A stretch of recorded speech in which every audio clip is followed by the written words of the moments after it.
Hello, romance lovers! Today's story is called That Fishing Ground, I Will Take It. If you enjoy our videos, don't forget to like and subscribe so you never miss out on more exciting stories. The interesting and exciting story of the main character truly begins in a beautiful snow-white castle, around which birds sing and servants walk, because this mansion belongs to the Duchy of Labianus. And the protagonist herself has a unique hair color, more like the sky. And she also waves her arms cutely, because lying in bed, she sees in front of her the person who kindly asks her if she is hungry. This person turned out to be a caring maid with white hair and a black and white uniform, who took the baby in her arms and delightedly told her that she did not like to cry even at such a young age, which only made her happy. After some time, the little and hungry heroine sucked milk from a bottle that the maid was holding in her hands and continued to talk to her, saying that she must have been very hungry the whole time because she drank all the milk very quickly. And the kind maid, who not only has snow-white, shiny hair, but also a modest smile with a beautiful appearance, told the blue-haired baby not to hurry anymore, already calling her mistress because she was born into an aristocratic family. And the protagonist herself does not scream or cry, not because she is an obedient child, but because now, when she looks at the maid with her violet eyes, she already realizes that she has been reborn for the third time. And now, understanding everything around her, she is only upset that at such an age she cannot eat rice. And now the little girl looked at her sweet nanny, who admired her with her burgundy eyes and asked her when she would be given a name, which made the heroine wonder why her parents hadn't given her a name yet. As the unnamed girl recalled her story, she also recalled her first father, the one with glasses and a suit, who turned his back on her and was a terrible father who raised her only because her mother got pregnant with her and her life ended in an accident. In her head, there still remained the silhouette of her father in a suit, who stood in the void and seemed to be nothing to her, because, being rich, he did not want children. And therefore, he never loved the unwanted child, that is, the heroine. And the girl in the pink dress from a very young age was left alone as if in the dark. And even then, she understood that her father's relatives would be afraid that she would take away her father's large inheritance and therefore wanted to eliminate her. So that day, when she was walking home from school with a backpack on her shoulders and didn't suspect anything, her world suddenly collapsed because an unknown person in a hood suddenly appeared in front of her and stabbed her body with a knife. And the murder was ordered by her father's relatives due to fears of not inheriting wealth. The girl was left completely alone on the cold asphalt, with blood pouring out under her body, and she gradually lost consciousness, realizing that no one would help her anymore, and that this was how her short, unhappy life would end. But in the next life, when fate seemed to give her a second chance, she was reborn as the daughter of a man named Manji Pantone, who at their first meeting raised her hands and said with a smile on his face that now they would overcome the difficulties of life together. Soon, when the girl grew up and gradually learned magic in the magical world, she showed her skills to her adoptive father because she could create enchanting light and butterflies with one palm, so she often asked her dad to look at her skills with delight. She was always near them under his feet, gradually growing up and was a small, cute girl with pigtails. But now she understands that her father only wanted to achieve recognition of the people, and therefore taught her magical skills, worked tirelessly. But no one knew that he also had a dark side of his being. However, when the lady looked at him and saw in him the kindest man, on whom warm rays of light fell, and when he himself smiled, stretching out his hand to her face, she did not suspect that he also saved her life, not so that he would be loved by the people and respected as the best teacher. The thing is that he really loved to mock the weak and therefore constantly humiliated the main character, told her the most offensive things, and even stepped on her palm with his boot, making her feel sharp pain, and responded to the little girl's screams only by saying that she was weak.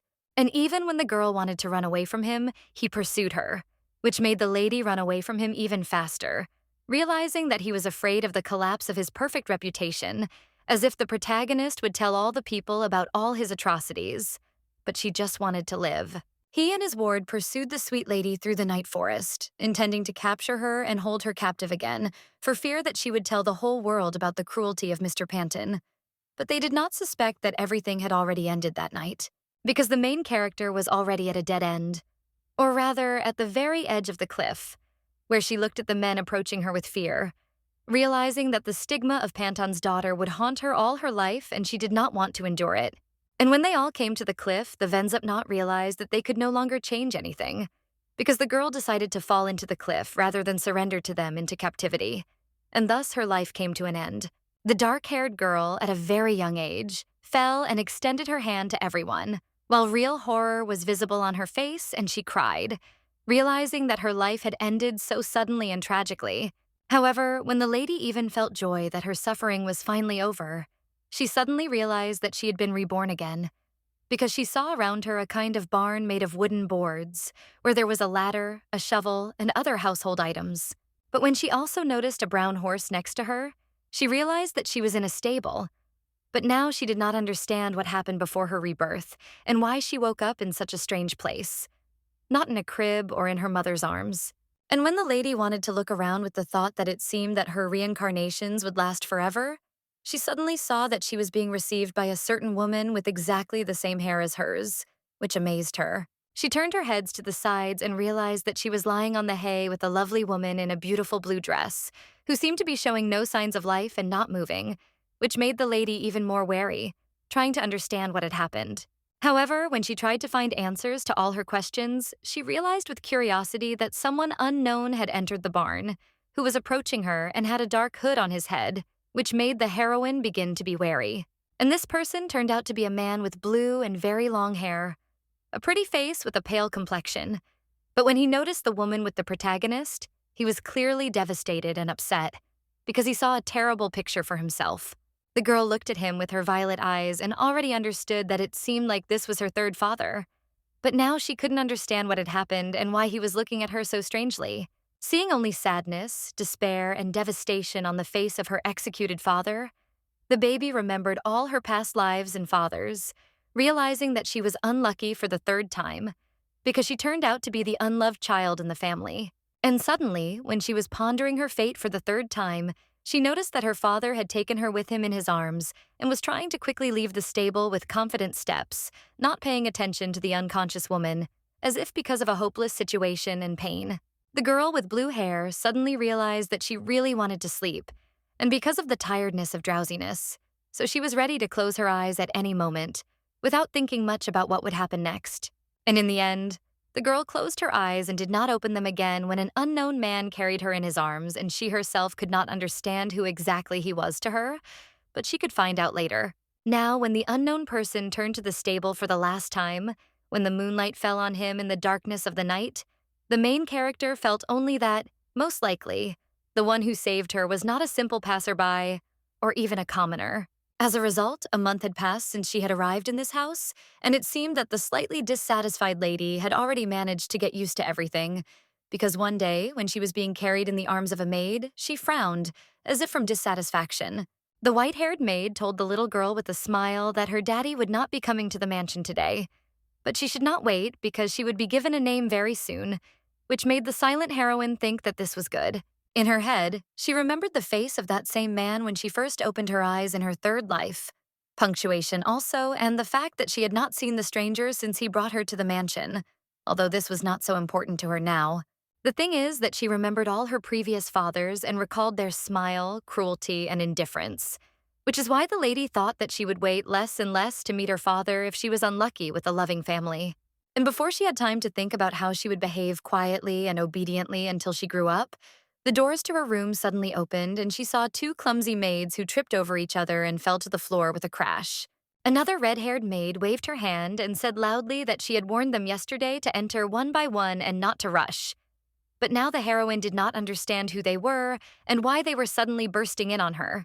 After calling the girls by the names Lillian, Hexa, and Perry, the blonde woman looked at everyone with a smile and asked what was wrong with them, because they almost scared the little child in her arms. And the main character's face was truly shocked.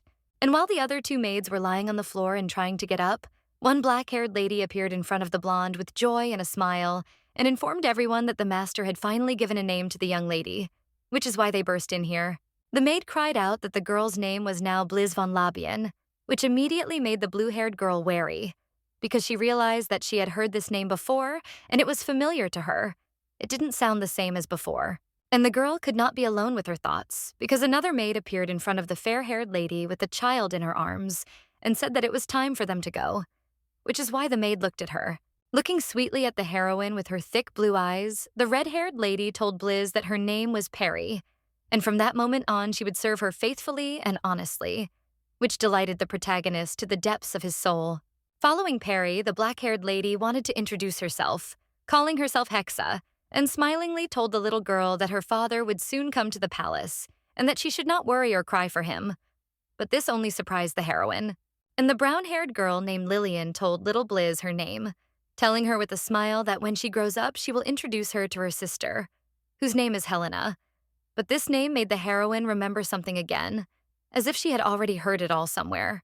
And as soon as the heroine remembered everything that she so desperately tried to find in her memory, she felt as if she had been struck by electricity and suddenly began to move her hands, because with horror she realized where she was, who she was, and who all the people around her were. She imagined in her head a certain girl with black hair and in a dark chic dress, realizing that she had heard these names in the novel she had read in her very first life. And the name Helen was that of the lady who was to be executed for bullying according to the plot. And she was punished for bullying her sister, into whom the main character was reborn. If she was named Blizz, and she remembers very well that she also has blue hair and purple eyes, everything as it was in the novel. Understanding all this, and also feeling that her life would be doomed to eternal suffering, the heroine could not bear it and cried in front of everyone, which is why the fair-haired maid named Radietta asked the little girl what was wrong, and not suspecting what Madame was feeling. She imagined in her mind a large flag of her own Labian family surrounded by bloody darkness, recalling that in the novel her family were the villains who all died at the hands of the protagonist, thus creating a happy ending to the story. As soon as the girl realized that her life was once again doomed to suffering and death, she screamed so loudly that Radietta jumped up with her in her arms, not understanding why the baby began to cry immediately after meeting the girls. Blizz screamed so hard and cried so loudly that it could be heard not only throughout the palace, but also on her face, because the girl understood that if God exists, he definitely hates her, sending her such terrible fates with suffering and lives in which she simply wanted to die. However, time passed, and the next day came rather quickly, causing the protagonist of the story to watch the dazzling morning light in the window, which only decorated the light curtains, walls, and white interior.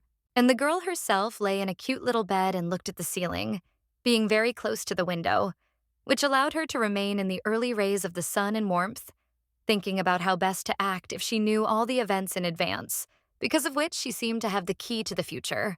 Sometimes Radietta would come to her, looking at the young beauty with a smile and rejoicing that she was feeling better, because she would grow up to be a strong and healthy girl, who would then be admired by everyone around her as a noble lady.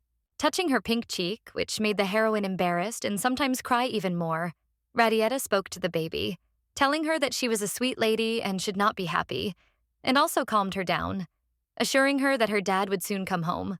However, when the little palm of the main character barely noticeably squeezed Radietta's big finger, the girl suddenly froze because of such a cute moment, because Blizz always touched her, and her charming behavior only makes others be kinder to her. And the main character herself smiled at this so sincerely and purely that it surprised Radietta for the second time, who could not remove her finger, because the little girl began to play with it and complain to it like a toy. Because of this, Radietta suddenly remembered that very day when she appeared in a dark office decorated with gold ornaments, and there told one influential gentleman that she still had not given her daughter a name. And the long-haired gentleman sat calmly at his desk and asked the head maid why she was asking about this, as if it was too suspicious for him. Radietta, in turn, imagined the late mother of the main character with the baby behind her, telling the aristocrat that the name Blizz means blessing, and that she is also from the Labian family, which is why she is worried about the owner of the estate accepting the girl. In response, the long-haired gentleman simply lowered his head and angrily told the maid that it seemed he had already warned her that he did not want to hear anything about this child and did not want to see her in front of him. The white-haired lady only closed her eyes in front of him, listening to the aristocrat's discontent and words about how, even from the first day they met, she did not leave him alone and constantly proved something to him. He remembers very well the moment when he was a little boy, and it was at that age that he met Radietta, who even then would express her opinion to him as if she knew everything in the world. And now the white-haired lady stands in front of the gentleman and tells him that if unwanted rumors about him and the child start to spread, it will be very bad. Why is she not ready to leave the young lady in such a situation? She didn't notice how anger gradually filled his soul, and his magic gradually filled the entire room, causing purple lightning to flash. and the aristocrat himself ordered the maid to stop talking to him until he became enraged. However, Radietta did not back down because she wanted the best for the child. So she looked confidently at the gentleman and asked him if he really wanted his daughter to also become a traitor, like one specific person in his circle. And as soon as the girl hinted in her story at a certain unknown person, the aristocrat immediately banged on the table and ordered the girl not to even mention him in conversation with him. And he spoke so clearly because a traitor is the most insidious enemy for him. He looked at her angrily and threatened that if she even hinted at that same person in her words again, he would do very bad things to her. But when he looked at her angrily, Radietta said that she did not agree with everything. Radietta was in no hurry to leave the office for the reason that she was telling the gentleman about that very moment when he brought a tiny child into the house in his arms, which surprised everyone. And that is why now the girl is telling him that she cannot treat the child as coldly as she does now.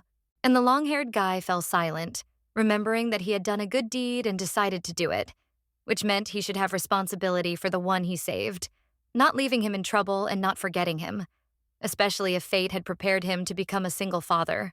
Because of his family memories, he remembered his beautiful, pregnant wife, who was very similar to the main character, because she had the same light blue hair and she laughed when her husband told her that if they had a daughter, he wanted to name her Blizz, which means blessing. Remembering that his wife had personally asked him to take care of their common child, the gentleman calmed down and looked at Radietta with understanding when she again tried to persuade him to see his daughter, who was growing older despite the grief in her life.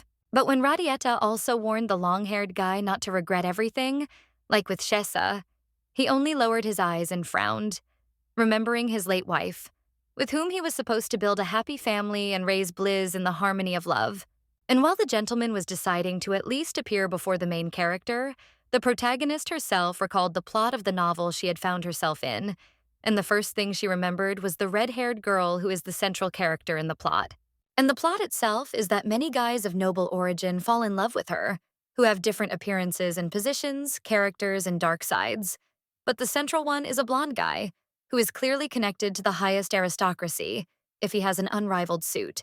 And the main character herself in this story seems to be happy, because the protagonist reflects her smiling and with flowers in her hands.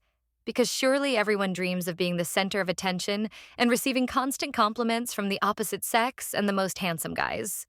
This is exactly the kind of story the main character read before going to bed in her very first life, which also brought a smile to her face, because she imagined herself in a fairy tale world where there is love, beautiful characters and kingdoms, and not modern boredom. Now, the heroine in the body of a baby cries and understands with a smile that back then she really liked following every choice of the heroes, but this did not mean that she wanted to get into this world, especially in the role of the daughter of the main villain, who will definitely end his life tragically. Like her. The girl remembers that in her first life she became obsessed with this novel and therefore read it absolutely everywhere. Even went to the theater with a phone in front of her face and sometimes glanced to the sides. I remember that she did not want to be distracted from her favorite story. She often perceived the main characters of the work as if they were on a page of a book, admiring the fact that the entire life of the characters was written in the story from start to finish, which captivated her, because each had not only a different appearance, but also a radically different character. But they all fell in love with the heroine. She also thought about herself, imagining what she would look like in the future, or rather, praying to God for her salvation from evil and death, also thinking that perhaps she would be able to save herself from a bad ending. However, now that she is a very small baby with blue hair, who can't do anything and just lies in a soft crib for days, she thinks that she doesn't want to burden herself with something that hasn't happened yet. The child only wanted to turn to the bright window and think that she did not want to feel betrayal and suffering from her father again, but she also did not want to rush to conclusions yet. And she also did not want to do something good to a third father whom she did not trust. But she also remembered her half-sister, the older one with black hair and purple eyes, who is not only an aristocrat, but also the kind of person who can be cute with a fan in her hands. But it was she who bullied Blizz since childhood. Knowing the plot very well, Blizz remembered that when she grew up a little, she would suffer beatings from her half-sister and even covering herself with her hand. She would not be able to save herself from the strong blows of the one who does not receive punishment for her atrocities. And when she raised her head to Helena, she saw before her not the man she loved, but the one who looked down at her, and with a folded fan in his hands, who called her an illegitimate child and humiliating for her whole family, and from whom she was trying to get rid of as quickly as possible. There was even a moment when Helena leaned over to her and whispered in her ear that she should remember perfectly well that she didn't have a younger sister and didn't even consider Blizz to be her relative, which she said with a smile. As a result, Blizz suffered constantly from humiliation from her older sister and from her pressure, and when it became incredibly strong and unbearable, she had to go out in front of everyone to the guillotine, which would take her life due to the evil pranks of her half-sister, who transferred all her problems to her innocent sister.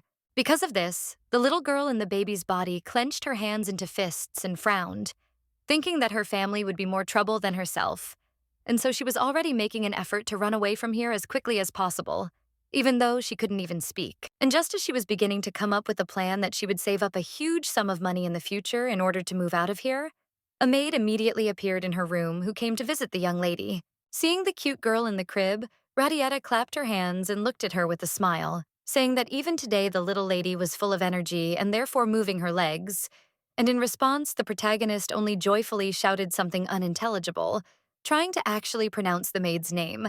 And while Radietta was picking up a little girl with blue hair and talking to her, but at that time the protagonist herself was thinking that this maid was the most beautiful among the other servants, and she also suspected that she was her personal servant. However, when Radietta began to talk about the main character's mother, holding the child in front of her, the heroine began to listen to her beautifully and attentively, because the red-eyed lady told with a smile, as if to say that her mother was just as quiet in life. The girl also glanced to the sides and sometimes noticed other maids, Perry, Hexa, and Lillian, who were watching her from the side and asked Radietta to stop being constantly near the young lady. But the protagonist herself was surprised that they did not think at all about the fact that she was an illegitimate child. Because of her thoughts, Blizz glanced at Radietta, who at that time offered the heroine something to eat with a smile. And she also thought that it seemed that all the maids were calm precisely because the smiling and caring head maid was constantly next to her. They walked around the room together and talked about a variety of things. And Radietta even suggested that Blizz take a walk outside. And in response, the little girl cooed, hinting that she really wanted it, and therefore the servant could not refuse the young mistress. After some time, Radietta, with the protagonist in her arms and accompanied by 3 servants' assistants who did not lag behind her. At this time, the protagonist herself was enjoying the warm air in the street, admiring the vast garden and well-groomed bushes with trees. White-haired Radietta also looked at the beautiful view and enjoyed nature, telling the baby that she would really like to introduce her to the Labian family. But it seems that this will not happen soon, because her father is not too willing to accept her. And when the lady with red eyes said with a smile that it was a great honor for her to serve in this duchy, Blizz was not surprised by this either, looking at her with an imperturbable face and thinking that this did not surprise her at all. She imagined the complex and beautiful crest of the Riaz kingdom in her head, recalling that according to the story, there was such a kingdom in the world, and the royal family possessed the sacred blood of a dragon. After that, she imagined her family crest with the surname Labian, which has healing magic, thanks to which she can instantly heal people not only from normal wounds, but also from wounds in the sphere of curses and charms. The second duchy in line was the Ed, an aristocratic family with a short surname, but they can cope with almost all poisons, even deadly ones, which is why their emblem has a skull with a crown. The penultimate duchy is the Zlato family, which is blessed by the gods and therefore has its own unique magic, comparable to brilliance, which is able to protect everyone around and become a shield for others. And the last saint of the family is Asadel, whose coat of arms depicts a deer with wings and a Volga arch. But the duchy itself has many secrets, but they are compared to eternity, which is always shrouded in a veil of mystery. Remembering all this, the heroine frowned, because the knowledge of all the duchies allowed her to guess that she also possessed some kind of magic, if she was in the family of the main villain, which meant that she needed to find out soon. However, her thoughts about the mania were interrupted when she noticed in front of her a statue of a certain hero in armor and with a heavy sword in his hands, who had a proud and confident look, which struck the Protagnitskaya, who answered Radietta's words that this is exactly what she wanted to show her.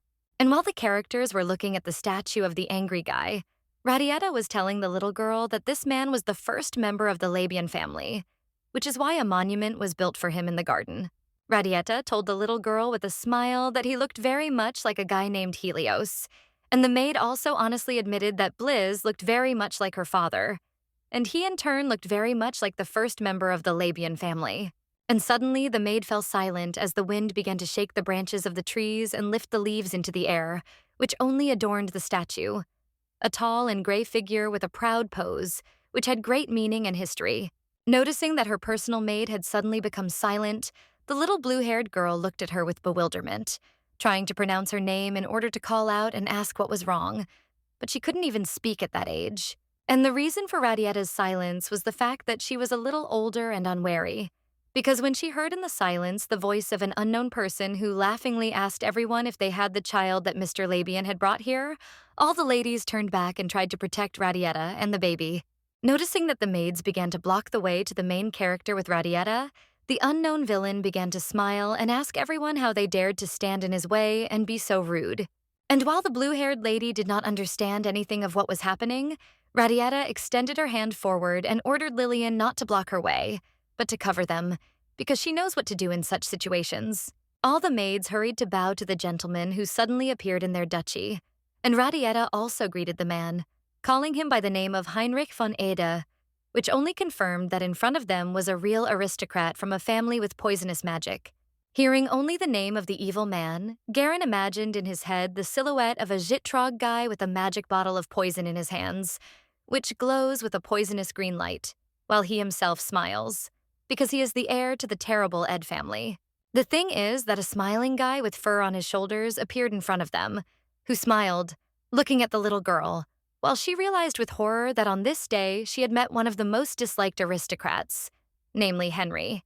She presented him not only with a sly smile on his face, but also with a graceful pose, surrounded by poisonous darkness, reflecting on the fact that in the novel he gets everything he wants, at any cost and action, and is also the most evil of the characters in the plot. And it was with him that the main character's older sister, Helena, had a relationship according to the plot, who always proudly looked forward with her favorite fan when Ed was next to her, and was already whispering the most insidious plans in her ear. As the girl tried to understand what exactly such an evil and cunning man as Henry was doing here, she was surprised at the moment when he suddenly called her his niece in front of everyone, while the little girl looked at the villain with defeat. Remembering her mother, whom she first met in the stables and who hugged her even when she was not alive, the heroine thought that her mother's uncle was standing in front of her, and that is why she asks fate if her mother was really from the Duchy of Ed. But when the little girl tried to think about the fact that if she is the heir of dark magic, then everything in her life will be serious, she suddenly heard the voice of Radietta, who did not like Henry's sudden visit, and Blizz shuddered from it. The thing is that the white-haired and dissatisfied maid looked at the aristocrat angrily, telling him that it was not surprising that he had arrived here unexpectedly for everyone and without warning, because no one expected anything else from him. But in response, a guy with black hair and a sly smile on his face, which did not slip even at such moments, asked everyone whether he should warn everyone about his visit if he just wanted to visit his relative, or rather, his niece. Having started to walk languidly in front of everyone, the aristocrat began to gesture with his hands and with a grin tell Radietta that for now he would forgive her. But next time they would have to be careful with their words, because he did not forgive malice towards him, and now he did not want to cause a commotion right in front of the baby. Immediately after this, he extended his magical hand with poisonous magic to the surprised little girl and told everyone that the purpose of his visit had already been achieved, because he found out that he was very similar to his niece, and because of this, he wanted to do something with her. And while the main character in the body of a baby was trying to understand what kind of magic her uncle had used on her, Radietta hugged the baby to herself when her eyes lit up with a menacing red color, and she warned Heinrich that she would not allow this to happen again in the Duchy of Labinos. Radietta explained to the master that although for him Blizz was a niece, for them she was a real young lady whom they must protect. Henry only came closer, warning that maids were not obliged to speak like that to aristocrats. In the end, he remained silent, looking at the protagonist as if he had something to say, but for now he is in no hurry to tell her everything he wants, realizing that he will have plenty of time for this, especially when Blizz grows up. When he said menacingly that he would leave, but next time they needed to be more careful and attentive, Radietta opened her lips and warned the young lady about something, but the little girl still did not understand what was happening. And suddenly the girl realized that she couldn't breathe, which is why she began to panic and hold on with her hands, also realizing that she was seeing in front of her a magical, poisonous snake, which is the totem animal of Henry, who definitely wants to cast his spell on her. Then the girl remembered her past lives, thinking that she always wanted to ignore her suffering, so as not to get hurt. Therefore, even when her family was having fun, she stood modestly in the doorway and looked at everything from the side. She often pressed herself against the corner and hugged her legs, remaining alone even in those moments when she really wanted to feel warmth. And with her, there remained only dreams of having a real family that would love and support. And even now, when she felt pain and then cried, the girl tried to stop feeling discomfort as quickly as possible, and Radietta tried to calm her down, saying that it was all for her sake and she needed to stop worrying. But this did not help the girl to survive the pain. The girl clearly felt that Radietta was kind to her, and it seemed that she was the only person who cared about her now. But when she looked at her with tired eyes, she could not understand why she was feeling pain now. And while the main character wanted to get rid of the discomfort as soon as possible, her father was lying on the couch and seemed to be preparing to see a dream, remembering his beloved deceased girl named Shesa, and also remembering that she was a spy who was sent by Ed to get rid of Labian. He remembers the first time he met her, and how the lady looked at him when he said that he didn't want to be played with, also saying the name Roxiel von Ede, but he didn't suspect that he had already fallen into a trap. Having called the gentleman by the name Helios, the girl sincerely placed her palm on his cleavage, and with tears in her eyes confessed to him that she already loved him with all her heart, and that when he confessed this to him, she wanted to be together. After that, she bowed her head forward and with a happy smile on her face, but with tears, admitted that she really wanted to live with him and with one child. But at that moment, Helios was perfectly aware that she was already pregnant with their common child, and the station was difficult. But in response, Helios only smiled slyly, asking his love how he could now be kind to someone who had actually been deceiving him throughout their entire relationship, while being the one with the mission to kill him. The girl screamed in shock that everything was not as he thought. But Helios had already told her that all her words were lies, and he no longer wanted to even be near her, which is why the blue-haired lady was already in a dark room alone, not with her beloved, because in front of her was not the man she loved, who could previously do everything for her, but the one who menacingly lowered his head and warned that he no longer wanted to see or hear her in his palace if he found out that she was actually a spy.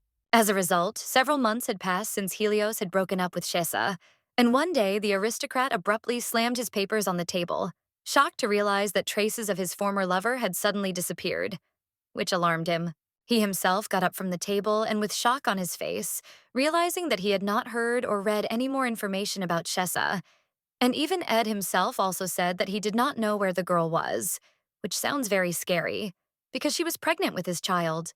In his head, he remembered his former beloved girl, who in fact turned out to be only the one who seemed to be playing a role. But for Helios, who was already riding a horse into the forest, wanting to find Shesa, the most terrible thing was to see her dead and with a child in her belly. Thus, he found himself in front of a strange wooden barn, which he looked at thanks to the moonlight. And in his head, he was already hoping that everything would be fine, because even if his beloved woman turned out to be a traitor, he did not wish bad things for her and her child. And as soon as he opened the stable gate, he realized with shock on his face that all his prayers were in vain, because the picture he saw turned out to be even more terrible and scary than he expected. After all, the person whom he had sincerely loved and wanted to give him all the best earlier, but whom he himself had also abandoned because of a painful betrayal, lay in the hay and no longer showed signs of life, being in a beautiful dress. And when he tried to touch her, he felt Ed's poisonous magic with his hand, which is why he immediately guessed that his relative was involved in the death of his beloved woman, albeit a traitor, because of whom his daughter was left without a mother.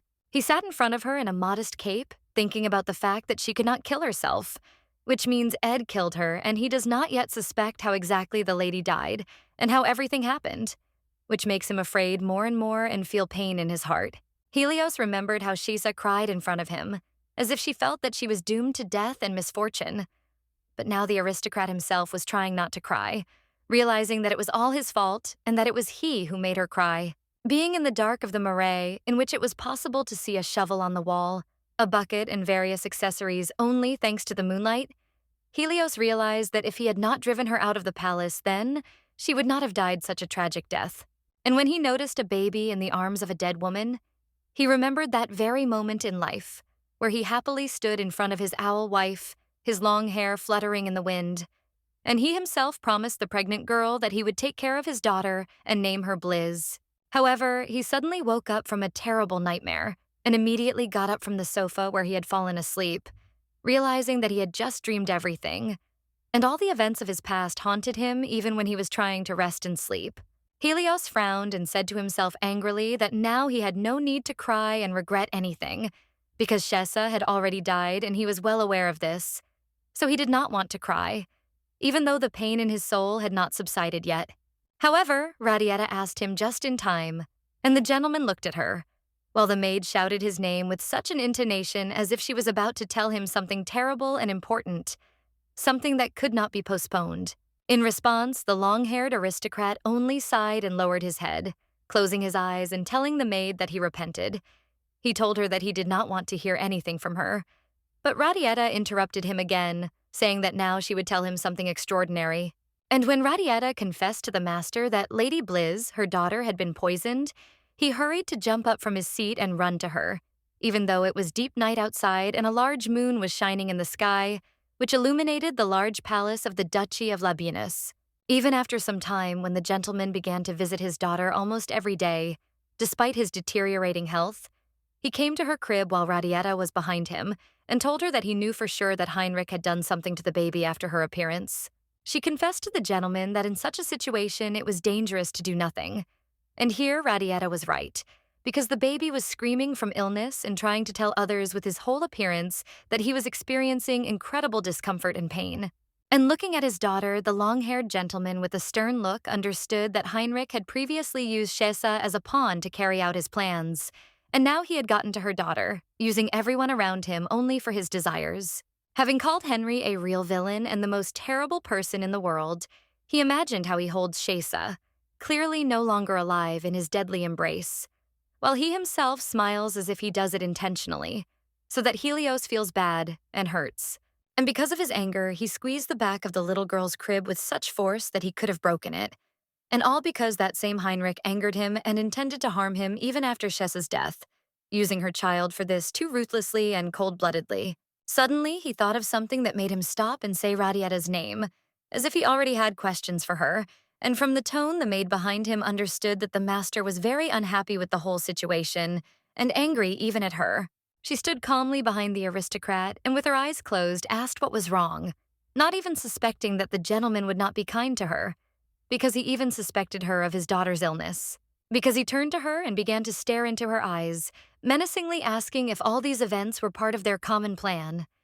Because after Shessa's tragic betrayal, he seemed to see only evil and duplicity everywhere. And Radietta, with red eyes and an imperturbable face, did not answer him even with a raised eyebrow, because she looked at him and only seemed to be waiting for the master to do something, not intending to defend himself or justify himself. At that moment, they both clearly remembered that very moment in childhood, when Radietta first met little Helios in the corridor, and the maid realized that everything was repeating itself. Just like that day. When the gentleman turned his whole body towards her, the maid asked him with a smile, what was he talking about if something completely different was important now? And she also asked him in response if he was going to save his daughter, who was clearly poisoned.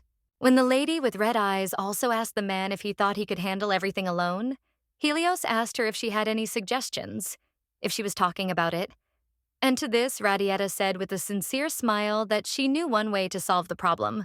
But when the lady told Helios that all he needed to do was bring back some real dragon blood, Helios looked at her with stunned, completely skinned eyes, realizing that according to the maid's words, he needed to go to the royal family and get the blood from one of its members.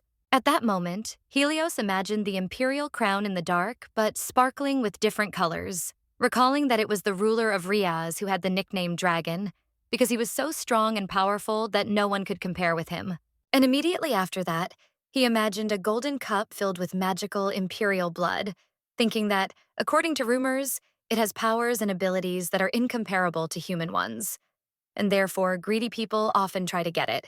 While he was looking at the window and thinking that he could lose his life trying to get the blood that was precious to everyone, he asked the maid if she really thought that the liquid could save her daughter's life, to which Radietta replied that it was true. Then he waved his hand next to his cloak, forcing his magic to fasten the clothes with the thoughts that despite even such difficulties, he would fulfill the promise he made to Shessa and protect his daughter even at the cost of his life.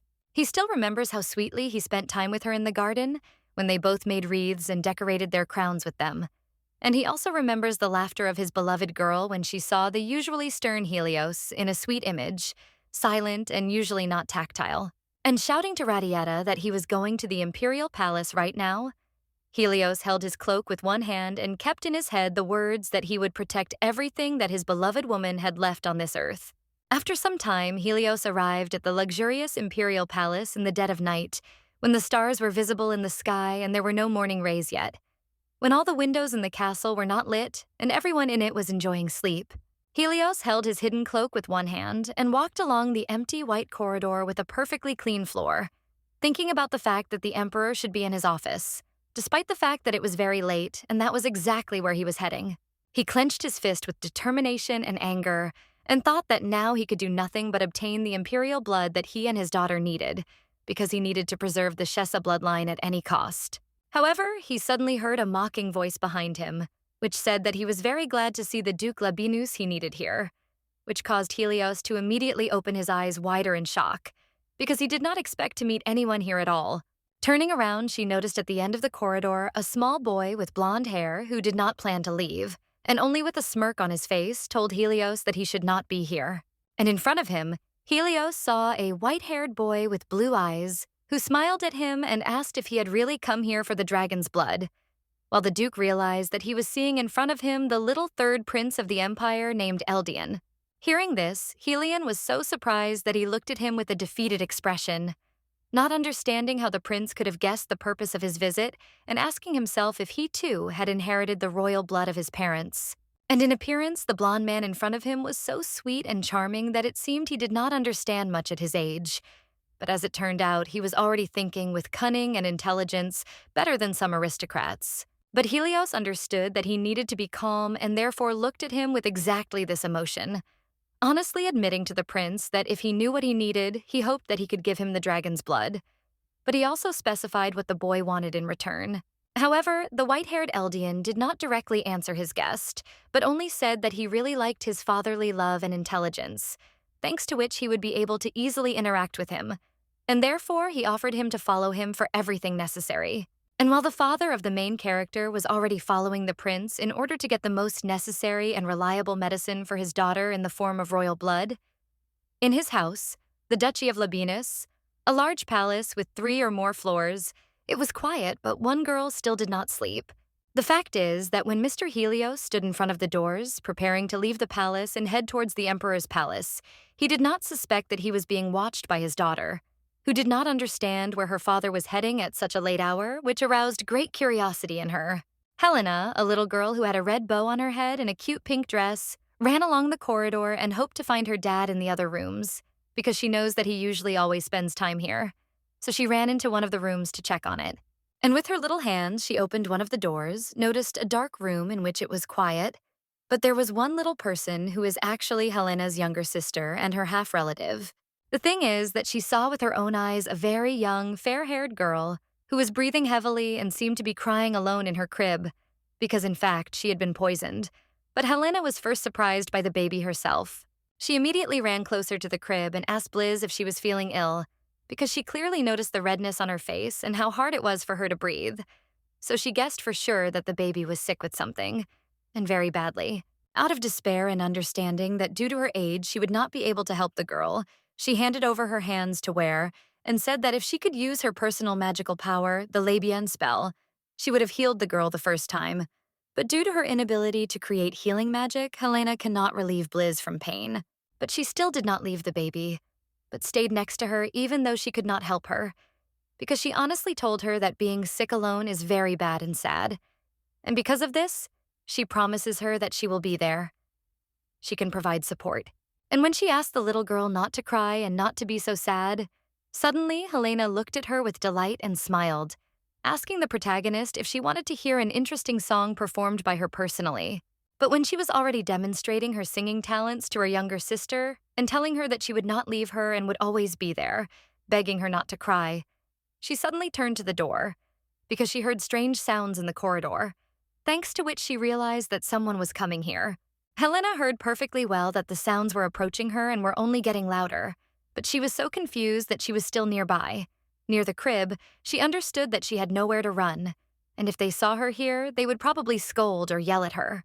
Odank in time, she noticed in the large and dark room a huge closet with several doors, to which she turned, realizing that she could use it and hide while there was still time and opportunity to do this and remain unnoticed by adults. And as soon as she hid in the huge furniture between the large dresses, she closed her mouth in shock because she heard her father's voice, who was clearly talking to someone and thanking someone for their services, also saying that he understood everything. But the little girl did not understand what he was talking about. And when the lady was afraid at some point of being noticed, her fears were calmed, because thanks to the crack in the door, she was able to notice that no one wanted to enter her room, but simply walked past, continuing to say what the girl could no longer make out. That's why she caught her mouth and no longer covered it with her hand, listening to that same male voice and thanking God that no one had figured her out. And the unknown person had left, still talking about something with someone. Helena hurried to quietly leave the closet and again, with small steps, head towards the baby in the crib, thinking that if the passing dad was talking about his daughter, it seems he was definitely not talking about her, because now he sees a new girl. Quietly approaching the girl named Blizz, Helena, with black hair and in a cute dress, looked at her sister and did not believe that she saw her relative, Daddy's girl, in front of her, which incredibly surprised her and made her more interested in the heroine. What surprised her even more was that the girl in the crib suddenly opened her eyes and looked at her so charmingly and sweetly that Helena was enchanted by her appearance and cuteness. And she also noticed her violet eyes, remembering that her father had the same ones. She began to stare at him with tears in her eyes, realizing that her eyes were clearly different from the eyes of the little girl with her father. And she also thought about the fact that Blizz, even at that age, had extraordinary beauty. Then she wanted to touch her with at least her index finger, and it seemed that the heroine's little fist also approached her. And Helena talked to herself, saying that her dad hadn't come to her for a long time, but he visits the baby almost every day. Then, when she stood near Helena's crib and wondered why her dad didn't come to her, was she really not like her father? If she had previously thought that she was her dad's real daughter, a girl named Helena was crying and looking at the main character, asking her little sister if she tried hard enough. Would her dad love her as much as he did her? Would he pay attention to her and play with her?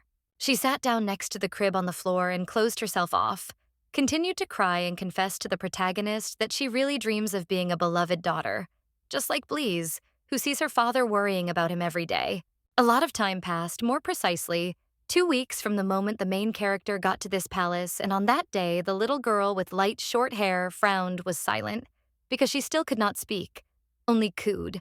And exactly at the moment when she wanted to be alone because of a bad mood, a girl with black hair named Helena appeared in front of her, who with a smile told her sister that their dad was the best magician in the world, and they should be proud of it. Helena smiled at her and talked about Helios nonstop, which sometimes irritated the main character, but the older sister was still there and supported her, while Blizz thought about the fact that she had already recovered a little from Ed's poison. And after that, changes occurred. Even when a smiling Helena appeared in front of her, the head of the heroine looked at her angrily and understood that her black hair with purple eyes always reminded her of who was really in front of her. The girl looked very sweet and charming, not only had big, bright eyes, but also long, thick hair. But Blizz knew that in the future, according to the plot, she would be her main villain and enemy. The fact is that the heroine saw an already adult Helena in a beautiful blue dress with long hair and a beautiful appearance. And with her thin hands, she straightens her curls, which is why Blizz thinks that Helena is the daughter of the late Duchess and her half-sister with a difficult character. Also imagining her with a sly smile and in the company of a green poisonous snake, which symbolizes the Duchy of Ed, the heroine also remembered that thanks to Ed's influence, she became closer to Henry than to her dad, going over to the side of evil. However, now, when the protagonist sees in front of her a smiling little Helena who waves her arms and tells her all sorts of stories, Blizz was surprised, not thinking that her older sister actually loves her father so much. The girl realized that thanks to the fact that she was reborn earlier in the story, she could learn a lot about the characters. But when she imagined an imaginary window appearing in front of her with a message that she had reached the wrong end of the story, Blizz realized that any mistake she made could be fatal. But the lady suddenly looked at her with curiosity, because the black-haired Helena honestly admitted to her that she saw her father come in here and visit her, and also sadly said that she envied her, because her father visited her more often. And when the lady smiled for a moment, As if enjoying at least the fact that someone was paying more attention to her than to others, she remembered that one day the door of her room slowly opened because someone was already getting ready to enter. This man turned out to be Mr. Helios, who began to saddle up and look at the main heroine, while she herself was thinking about the fact that recently her father began to visit her often, almost every day, which had definitely not happened before. But when a tall man with long hair simply stood in front of the baby stroller and began to look at her as if she were a painting in a gallery, Blizz did not understand anything, because her dad was silent with his hands folded, clearly not intending to do anything more. And when he abruptly turned away from her, as if she had already done what he had come here for, Blizz looked at him in shock and seemed to squeal, asking herself why he was even here. If even Helena, who came to him, spoke to her more. This is exactly what the main character remembered. Sighed in her crib and understood only that she didn't know what she wanted yet, and everything was too complicated. So she first needed to grow up, learn to speak, so that she could act. She was interrupted from her thoughts about her difficult fate by Helena, who had not left her side until now, but was nearby, which is why the girl with blonde hair looked at her with defeat, because her older sister admitted that everyone was telling her that she shouldn't see her father. She looked after her little sister and told her that it seemed that her father himself did not want to see her. But Helena spoke with longing that she missed him very much and did not even know what to do because of sadness. In her head, she remembered herself as a little girl in her mother's arms with very long black donkeys, telling Blizz about her, saying that her mother and father didn't love each other very much and sometimes they quarreled. But for some reason, Helena told all this to her younger sister with a smile, calmly asking the sweet girl in the crib whether her father would accept her and whether she would feel his love with warmth at least for one moment, which she so badly wanted. Then the main character stopped laughing, because she looked at her older sister with seriousness and some understanding, because she herself knows very well the terrible feeling of loneliness, coldness from parents, and the taste of parental cruelty. Imagining herself as an older woman next to Helena, with their backs pressed against each other, Blizz suddenly realized that the situation was getting more complicated, because in reality, her little sister only wanted to receive parental warmth. Imagining Helena in a cute white dress, all alone in the dark, the protagonist wondered why she hadn't figured this out before, but she also thought to herself, realizing that, unlike her sister, Helios's attention wasn't that important to her. After this, the lady imagined the poisonous snake Ed, who was sneaking up on little Helena, and began to think about the fact that her sister could still fall in love with Henry, and thus become a villain, and that all this was due to her father's indifference to her. And when he met a girl a mile away, who looked around and thought about her problems with her father, Blizz persuaded herself not to think about her and not to worry, because it seemed that she was already beginning to sympathize with her and delve deeper into their relationship. But Helena didn't want to be sad, which is why she wanted to touch her sister with her index finger, sweetly touching her little one and saying that she always liked to tell something about her father, and therefore she would come to her so that Blizz wouldn't get bored and feel lonely. In response, the protagonist only turned away from her older sister and frowned in displeasure, asking herself if Helena's stories were really the only thing she could listen to, since she was already bored lying in bed all day. However, she also did not want to think about the bad, which is why she only wanted to squeeze her sister's index finger with her small palm and calm herself with the conviction that everything would be fine, and she just needed to believe in a bright future. Helena was also surprised by this, looking at her with sincerity and joy, shouting that she was sure that their life would become better. And besides this, she was even more charmed by the fact that her younger sister was squeezing her finger so sweetly. And while the girls were thinking about the same thing, having fun, Helena and Blizz did not notice that someone was already watching them, without making any sounds, because he did not want to be noticed. This person turned out to be the butler of the Labian mansion, who looked at the interaction and fun of the sisters with worry and some wariness on his face. And after that, he was able to quietly and quickly leave, as if the door opening had not existed due to his will. And while Helena spent time with the baby, Helios was solving problems. In high society, all sorts of rumors were already flying about the Labian and Ed family, because these two ergetstva are the most discussed in the circle of nobility. One of the noble women was in the luxurious prom hall and was telling everyone the hottest rumors with strong hand gestures. She heard that the well-known Duke Helios still recognizes his illegitimate daughter as a legitimate child, which is unacceptable in their circles. The thing is, they remember the little Pratignitskaya with her cute appearance and blue hair, and are surprised that Duke Labianus really wants to recognize his illegitimate daughter as the official heir to his wealth and a member of the family. But Blizz was not the only one who was constantly discussed by the aristos, because one of the nobles in expensive shoes and a dark suit decided to talk to the others about the alleged death of the second crown prince of the empire, who seemed to have recently passed away. But how and whether this is true, no one knows. They all imagined in their heads the bloody imperial crown, because it is not only a symbol of beauty and majesty, but also of power and cruelty, realizing that now out of the 6 contenders for the most important throne, only 4 remained. And while the aristocracy was also talking about who could become the next emperor in the world, one of the candidates for this role was being beaten by his opponent, who was causing him to fall to the floor and scream that it hurt. His offender stood behind him and laughed loudly, still not lowering his hand with which he had pushed his loved one, telling him with a grin on his face that he was so pathetic that it was even disgusting to look at him. It turned out to be the first prince of the empire named Raul, because he mocked his younger brother, Eldian, and said that he was a real insect that had to crawl under someone's feet all his life, afraid of being crushed by someone larger and stronger. But what was Raul's surprise when his younger brother, instead of admitting defeat and crying from fear, raised his head and smiled at him, admitting that he felt no pain at all, because he hit very weakly. Raul was angered by this and angrily asked the blonde to never call him brother again, also telling him that he knew that Eldian was playing the role of an innocent lamb when she really wasn't. But this only made the guy laugh and ask his opponent what he meant, as if he didn't understand anything. They were both in the corridor, and Raul, angry at his brother, shouted at Eldian to stop talking, because he himself understood perfectly well that his father was paying too much attention to him, and he also wanted to threaten him with reprisals again if he tried to do something against him. But when Eldian wanted to say that he didn't even want to offend him, Raul couldn't stand it and grabbed his younger brother by the collar, ordering him to shut his mouth and lifting him closer to himself with bad intentions. With madness and anger in his eyes, he looked at Eldian and continued to hold him by the collar, calling him a Hulk bug and ordering him to always crawl under his feet and beg for mercy, because he was pathetic and weaker than even a mouse.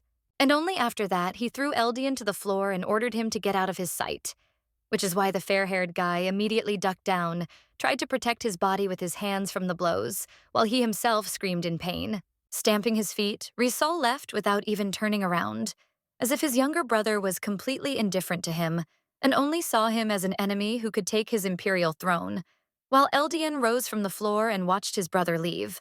However, the white-haired boy looked at him not with sadness or anger, but with a smile on his face, watching him, thinking about the fact that his older brother really turned out to be hot-tempered.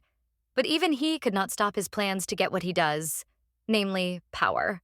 But he had to turn around because a new figure appeared behind him, who stopped behind him and said that his older brother Raul was really very bad. But the curious Eldian was in no hurry to say anything, because in front of him was a boy he knew named Lamira, who was a servant of the Riaz family. In response, Eldian only got up from the floor and asked his subordinate how things were going with his order, to which the sweet boy Lamir responded angrily, saying that everything was fine and that he had already given the necessary blood to Duke Helios. As soon as the boy heard this, he immediately smiled sweetly and raised his hand to his face, telling his subordinate that this was very good. And before that, no one even noticed that he was slightly surprised by such news, as if it had fascinated him. It seemed that Lamir was still dissatisfied with all the affairs of his little master, so he stood in front of the white-haired aristocrat, telling him that it was better not to trust Helios and not to deal with him, because he was a very unreliable person. But Eldian did not listen to him. In response, Eldian laughed and said that nothing could be done about it, and that he had to cooperate with Helios. But in fact, he had thought everything through in advance down to the smallest detail, because he needed Helios in order to obtain a certain magical sword of red color and with unique patterns. And he can get the sword only thanks to that same long-haired gentleman with an angry look and no less strict intentions, who for everyone is an unfriendly but strong Eretzote with his own principles. The fact is that days earlier, the Crown Prince personally visited the main character in the palace of Duke Labianus, where he was already standing in her room next to the protagonist's bed, when deep night was visible outside the window, and Helios stood next to him, carefully watching every action of the little prince. The guy was standing in front of the crib for a reason because he was holding his hand on it, or rather his index finger, from which one drop of his sacred blood could fall at any moment, which would be enough to cure the baby. And after the drop fell exactly on the center of the forehead, the red drop immediately dissolved and disappeared, which only meant that it was absorbed into the body of the poisoned Jaren. But after that, Eldian warned Helios that they would still need his dragon blood. He even told Helios, who was standing behind him, with a smile that he was willing to provide him with a large supply of blood. But then he would have to agree to a deal with him, which caused the long-haired gentleman to ask what he wanted. And then the boy with white hair, blue eyes, and a very charming appearance, smiling, turned to Helios and honestly admitted that there were two things that he wanted to receive in exchange for his sacred blood. The first thing he knows is that Eldian wants to get the magical, very strong red sword that Lord Helios owns, and he wants the prince to have it for himself forever. Only this surprised Helios so much that he looked at the little boy with defeat and shock, shouting that his magic sword was not so easy to obtain. But he was immediately interrupted by the prince himself, who sternly said that he himself knew everything perfectly well. The white-haired guy seemed to be surrounded by darkness, but even in it, he still felt great, and even smiled, telling Labian that he knew perfectly well that if someone else, more precisely, not a member of the Helios family, received the sword, then that person would go crazy. As if he didn't attach any importance to it, the white-haired boy with blue eyes smiled and said that since he was a great magician who controlled this magic sword, when the time came, he would have to hide it for a while. He continued to say that since he is young now, he asks Helios to come when he grows up and gets stronger, and this is his second condition. While his silhouette was visible in the large window, and also the moonlight adorns his hair, body, and back. Even when Helios told the boy that it would be very difficult for him to survive in this way, the boy still smiled, saying that he shouldn't worry about it, while the little protagonist slept next to him in the crib. They both looked at the baby with a sweet, plump face, who was sleeping sweetly and sometimes moving her arms. And Eldian told Helios that he had to take the decision with the utmost care, because only Ed's blood which he was giving could neutralize Ed's poison. And after that, he extended his hand to the gentleman and asked with a grin whether he agreed to all the conditions, as if he already knew that he had put Helios in a dead end with his demands, because of which the excited father could not refuse him. Although the Labian family's magic sword was a very secret weapon that no one should know about, Lord Ravon had already put his hand to his chest and was about to bow, realizing that his answer was obvious if he wanted to cure the baby as soon as possible. And when the master said that he agreed to all the conditions, he imagined the third prince with a crown on his head and in luxurious clothes, with a grin on his face from sweet victory, realizing that this boy really wanted to become an emperor. And because of his weak position, he needed his sword to conquer the throne. The gentleman also understood that in order to keep his promise, he needed to resolve some issues, and so he immediately headed to his palace with a blue roof and white exterior, above which the morning sky was already visible. The fact is that Helios was already sitting at the table surrounded by other aristocrats, as if at a meeting, listening with difficulty to their cries about how it was impossible to give the Western extension to an illegitimate child and generally recognize him as his own. One of them shouted too loudly and indignantly, looking at the gentleman with long hair so furiously and angrily that it was clear from his face that he considered Blizz's acceptance into the ducal family a disgrace, and giving her a huge house was too much. Others tried to convince the silent Helena in the same way, shouting that they couldn't give the Western extension, which the greatest, first member of the Labianus family had received, to some illegitimate girl. And also because of Ed, the situation had only gotten worse. However, when the gentleman suddenly and loudly asked everyone what right they had to discuss his daughter's life, everyone immediately fell silent and became frightened, looking at the machine gun with fear and no longer choosing words to express their emotions. He stood up from his chair and angrily told everyone that if they looked down on his daughter, disrespecting her and despising her, he would perceive this as a challenge to him personally, because of which he would rush to deal with everyone. And as soon as he began to speak out, everyone immediately fell silent and no longer tried to prove the opposite with rage and indignation, but sat quietly in their places and were silent, while the aristocrat also relaxed, but moderately looked on his high chair with various ornaments. The gentleman also stood up from his place again and calmly ordered everyone to speak out if anyone was dissatisfied with his decisions, but not in order to listen, but to cut out everyone's tongue. And only because of these words of Helios, everyone seemed to turn into mute statues. Already getting ready to leave, he looked at everyone with his glowing eyes and said that now his daughter's name was Blizz von Labian, and she was a full-fledged member of the family, for insulting whom he would punish everyone without hesitation.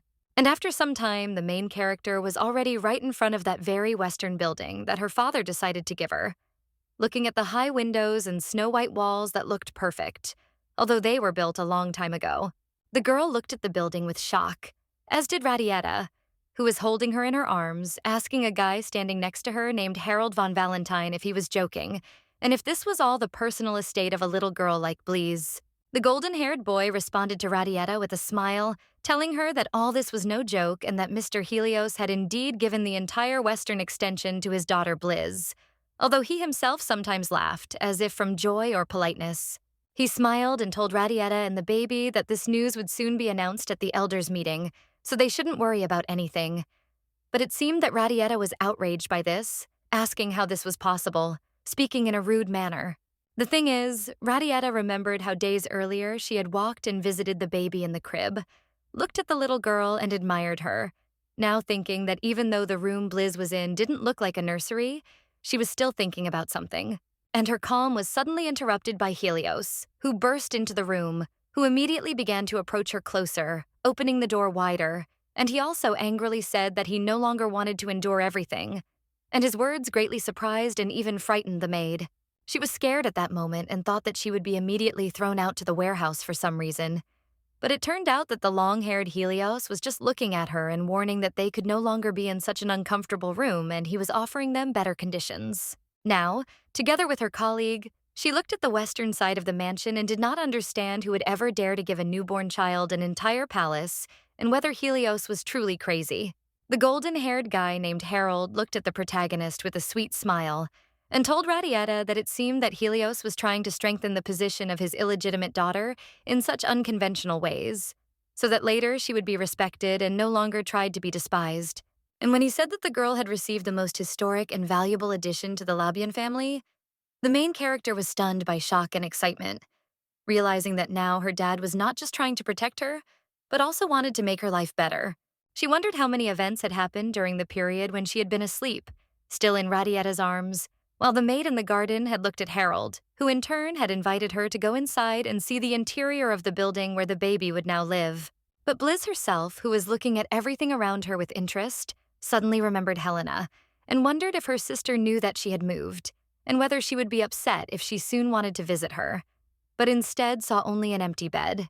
And while the protagonist was worried about this, Helena saw a strange picture in front of her, because with a surprised face, she realized that the baby crib was empty, and she herself was holding a book in her hands and trying to figure out where her little sister had gone.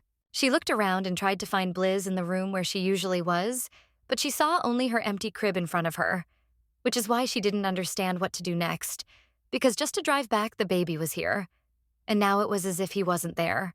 However, she instantly became quiet and frightened, because she heard behind her the stern and loud voice of an adult man who told her with a grin that she was here again and that it was surprising, and only from his appearance did Helena tremble and become frightened and silent. This man turned out to be a butler named Jaegers, who immediately folded his arms in displeasure and came closer to Helen, as if he was displeased and already angry with her, from which even everything around seemed to darken from his stern aura and anger. Sitting down in front of her on the couch, the butler grabbed the little girl by the shoulders and asked if she remembered that he had previously ordered her not to enter here, but the frightened lady replied that she still wanted to visit her sister, because they were relatives. With madness in his eyes and a crazy smile, the man leaned towards the frightened girl and asked her if she was currently following Ed's instructions, to which Helena, out of fear, quietly replied that she was doing everything she was ordered to do, although it was clear from her that the little girl did not want to fulfill the demands of the terrible servant. Only after that he moved away from the little lady a little and calmed down, talking to her in a gentle tone and telling her that he was glad that she had not forgotten about their agreement. And he also told her that her sister had been transferred to another building, and if she wanted to visit her, they could prepare a special gift for Blizz. As soon as the butler Jaegers asked the frightened Helena if she wanted to visit her sister, the girl with tears in her eyes and a smile of hope answered that she really wanted to.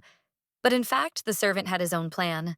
And when the butler told Helena with a smile that he had just prepared something amazing and very striking for her, he meant a beautiful plush bunny with a pink bow, which clearly had more than just a purpose.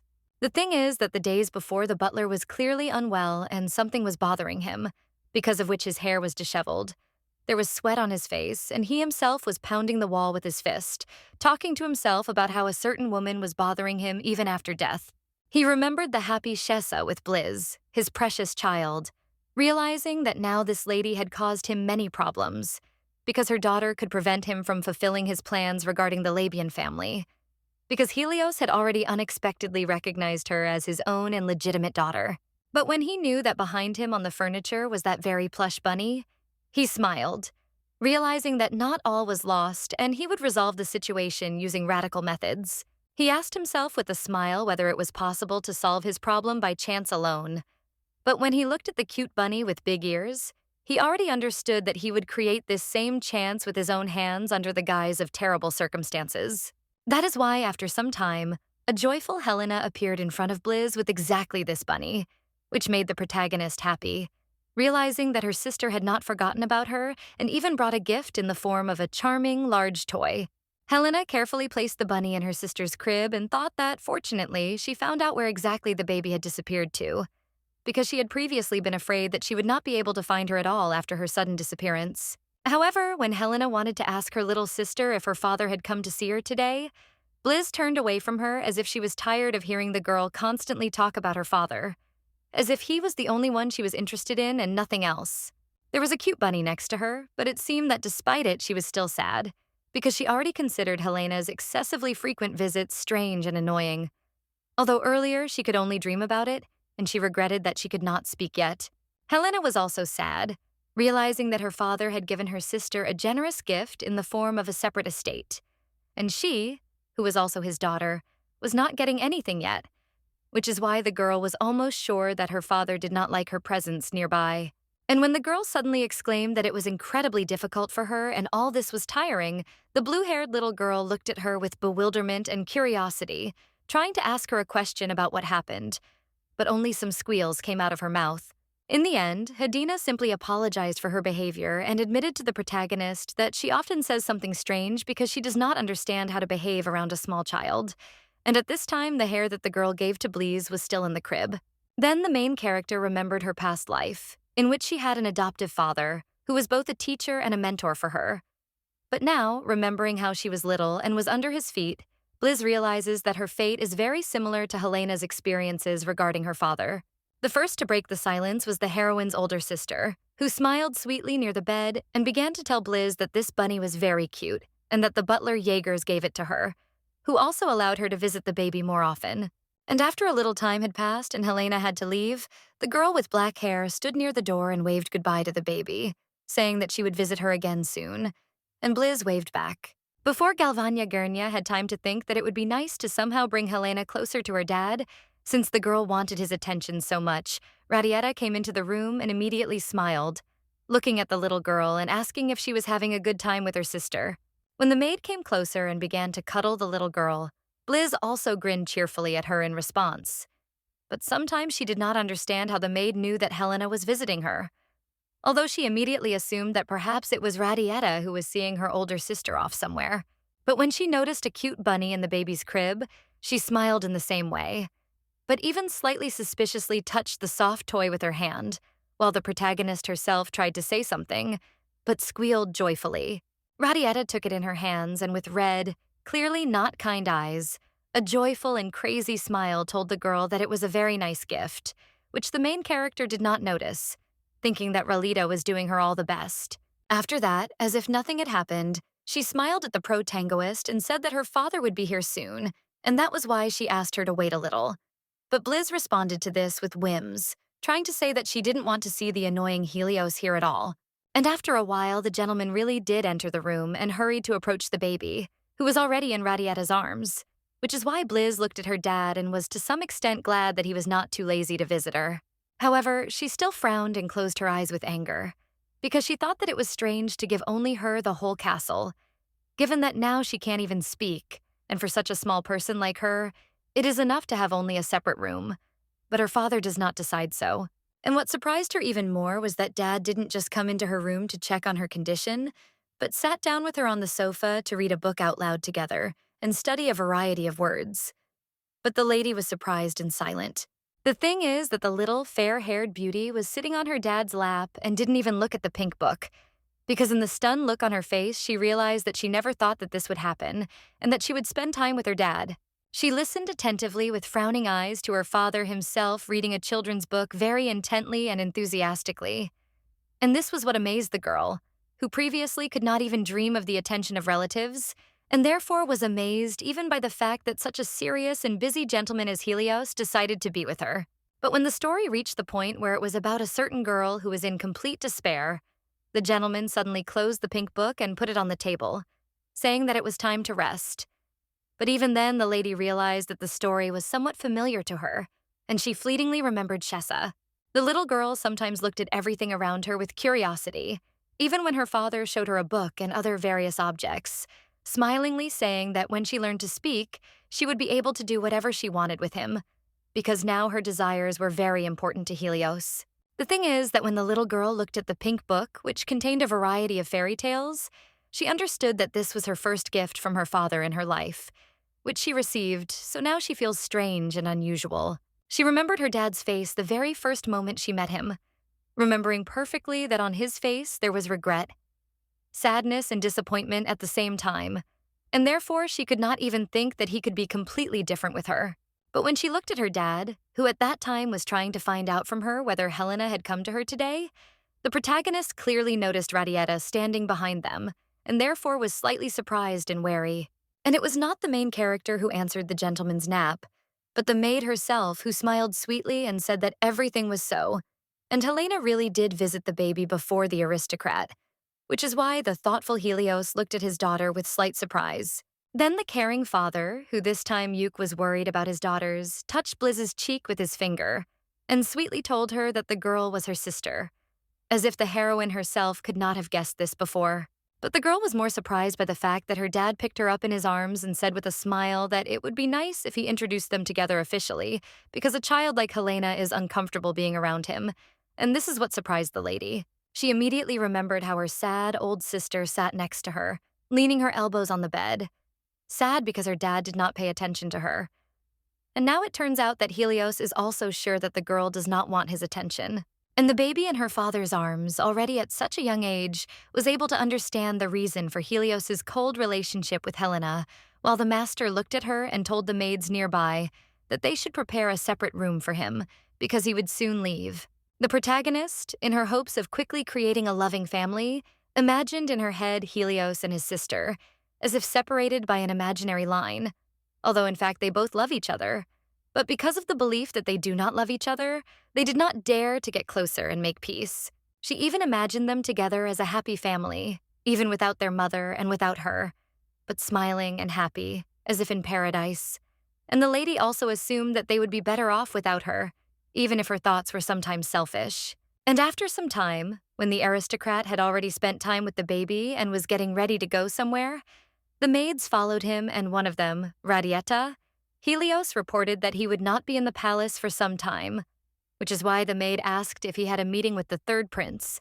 The thing is, the long-haired gentleman turned to Radietta and personally asked her to take care of Blizz in his absence, not even suspecting that in fact Radietta was not as simple and sweet as she seemed. She took the aristocrat's words as an honor, which is why she hastened to bow to Helios and tell him with a smile that she would do everything possible to ensure that his baby was safe and warm, because she would always be next to Blizz. And after that, the gentleman left and left the girls alone. The red-haired lady named Perry admitted to Radietta that she had really changed a lot, even more than she expected. But the blonde took these words in her own way. It helped that a sly smile appeared on her face, although mixed with kindness and politeness. And she also said that this child was now a valuable product for them, and then she decided to change, calming down and knowing that now everything was under her control. She turned to her partner when she glanced at the baby's crib, which had a bunny in it, asking Radietta if the toy was too suspicious and if everything would be okay. But even this did not bother the strange blonde. Because of the words about the toy, Radietta remembered the same butler who gave the bunny to Helena, thinking that it seemed like everyone was waiting for the moment when the master and head of the family would leave the mansion. And the butler himself decided to take the first step towards solving their main problem. She also remembered how she had previously picked up the toy and looked at it with crazy emotions on her face. remembering that she had previously hidden the bad energy of the toy for a while so that Helios would leave and not notice anything. But then everything would become clear. However, Radietta calmly told the doubting, red-haired Perry that she was sure that everything would be fine and that Lady Blizz could handle some things herself. But the red-haired lady looked at her as if she was worried and did not fully understand what her friend was talking about. Radietta turned to her with a terrible smile and said with a light voice that if little Blizz could not cope with what they had prepared for her, she would simply die, and nothing and no one would be able to change it. And while the maid was clearly planning something and was already preparing to see with her own eyes what they had given the little girl and the bunny as a gift, Helios was already in front of the entrance to the magic cave, opening it with his purple magic, because he needed to get there. Taking a few steps inside the dark stone cave where there was no source of light except for the glow at the end of the tunnel, Helios looked ahead and clearly saw before him not that multiple and magical, that which is hidden from others in such a secret place. The thing is that in front of him was not just a sacred red stone, but a magical shell, in which was a huge, long sword that was sealed by the first member of the Labian family for centuries. But now Helios needs the weapon in order to give health to his daughter. He imagined a certain warrior with red noses and with the same sword in his hands, while everything around him was red, because then, holding it in his hands, but he was already going crazy, because only a member of this family has the right to own the Labianus family sword. I also imagined how the red-haired warrior tried to swing the sword, but had already gone crazy, because the cursed magic of the weapon was already beginning to affect him, because of which he would subsequently lose his life. And it was for this sword that Helios came here. However, just as the boy was wondering if the third prince would be able to obtain this sword and wield it, an explosion so powerful that it caused an earthquake was heard from afar, causing the master to widen his eyes in silent shock. He instantly turned around and realized that not far from him, where his mansion was visible from behind the foliage, Helios immediately felt a magical force of incredible proportions. And because of his incredible intuition, the master immediately understood that something terrible was happening in the palace. But 10 minutes ago, when none of the other hells suspected that something shocking was about to happen, Helena was studying in class. Or rather, holding a piece of paper in her hands and telling the teacher that she had finished the task. The butler immediately appeared in front of her and said that she had done her job well. But this made the sad girl look down and ask the servant if she would now be able to see her sister, since the butler would not even let her go to her. And when the butler said that first he would check how she had completed his task, Helena immediately became inspired, and with a smile told her teacher that of course she would answer all his questions, already hoping that the adult man would allow her to come to the girl. Taking advantage of the moment, the teacher first asked the girl whether it meant that a person's true abilities would awaken at the age of 20, since they say that the Labian generation is born again and again by strong magical spells. Then he smiled, as if in the dark he was asking Helen if it meant that the power could be revealed intentionally even in a newborn person, as if his question had not a simple instructive character, but something dark and sinister behind it. The girl told the teacher with curiosity and seriousness that in such a case, a huge and deadly mana would flow out, which would put the child's life in danger. But if he survived, he would never be able to use magic again in his life. But when the butler in front of her suddenly started talking about a certain gift, the magic of which they successfully hid so that no one would notice it, Helena still smiled, but asked the teacher what he meant and what gift exactly he was talking about. And a chill seemed to run through her small body when he politely hinted to the girl that he had done something terrible to the bunny Blizz, because the object looked like an ordinary toy, but in fact was evil. But at that moment, the butler seemed to be praising himself and was not listening to the girl, because he was saying with his hand on his face that 2 days had already passed since the magic was cast on the toy, so it would soon run out and act like a slow-acting bomb. He waved his arms and laughingly told the heroine that then Helena would become her father's only successor, and in fact they were all doing this for her own good. But the little girl at the table was worried, realizing that it seemed the servant was talking about the death of her little sister. As soon as she remembered how she had given that very toy, which in fact turned out to be a trap for the defenseless Blizz, there was an explosion of incredible proportions, causing the furniture to rise into the air and everything to shatter into pieces. At that moment, the maid burst into the room, intending to be the first to enter the room and save the baby, shouting for the lady to go to hell as quickly as possible because there was an explosion in the western building. But she did not suspect that Helena did not think about herself at all. Helena, realizing that the baby could die only because of her, hurried to run away from everyone just to save her, not even paying attention to the panic around and the fact that she herself would probably suffer in the process. Meanwhile, the main character did not understand what was happening and why everything suddenly became dusty, why it became so noisy, and why it was becoming more and more difficult for her to breathe, which is why she could only cry and shrink, hoping that she would not die this time, already calling all her previously sincere hopes for a happy family false. However, she was not destined to die, because suddenly Helios, with his strong blue magic, rushed to save her and grabbed her in his arms with anger and fury at the situation, which surprised the girl, because she did not expect that her father would run to save her. Although he was excited, saddened by the whole situation, and worried about his daughter's life more than his own, he still tried to calm her down, smiling and assuring her that everything would be fine, because Dad was next to her and would never leave her, no matter what. And at that moment, the little girl looked at him as if she saw in him her last hope for life, and looked at him as if he were the light at the end of the tunnel, with tears in her eyes and with new hope in her soul that parental love exists, and she will feel it. Helios lifted her to himself and hugged her tightly, wanting to give his daughter his warmth, care, and kindness. And the lady accepted her, because of which everything around them seemed to be nothing. There was a dazzling light, as if heavenly, where they were completely safe. And after a while, the couple calmly walked towards the exit from the crumbling and cracking building, because of which the little girl in the arms of the long-haired gentleman became more and more frightened when right in front of her the building cracked and crumbled.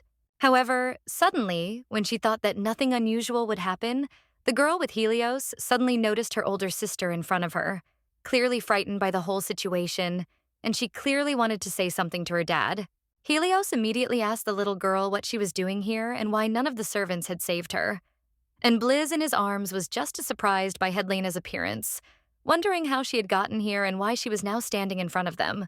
And Helena began to stutter in front of them, trying to say something, but she only bent her head down and did not know where to start, because in fact she was thinking that Dad was now angry with her, and all because of the certainty that it was she who was to blame for everything.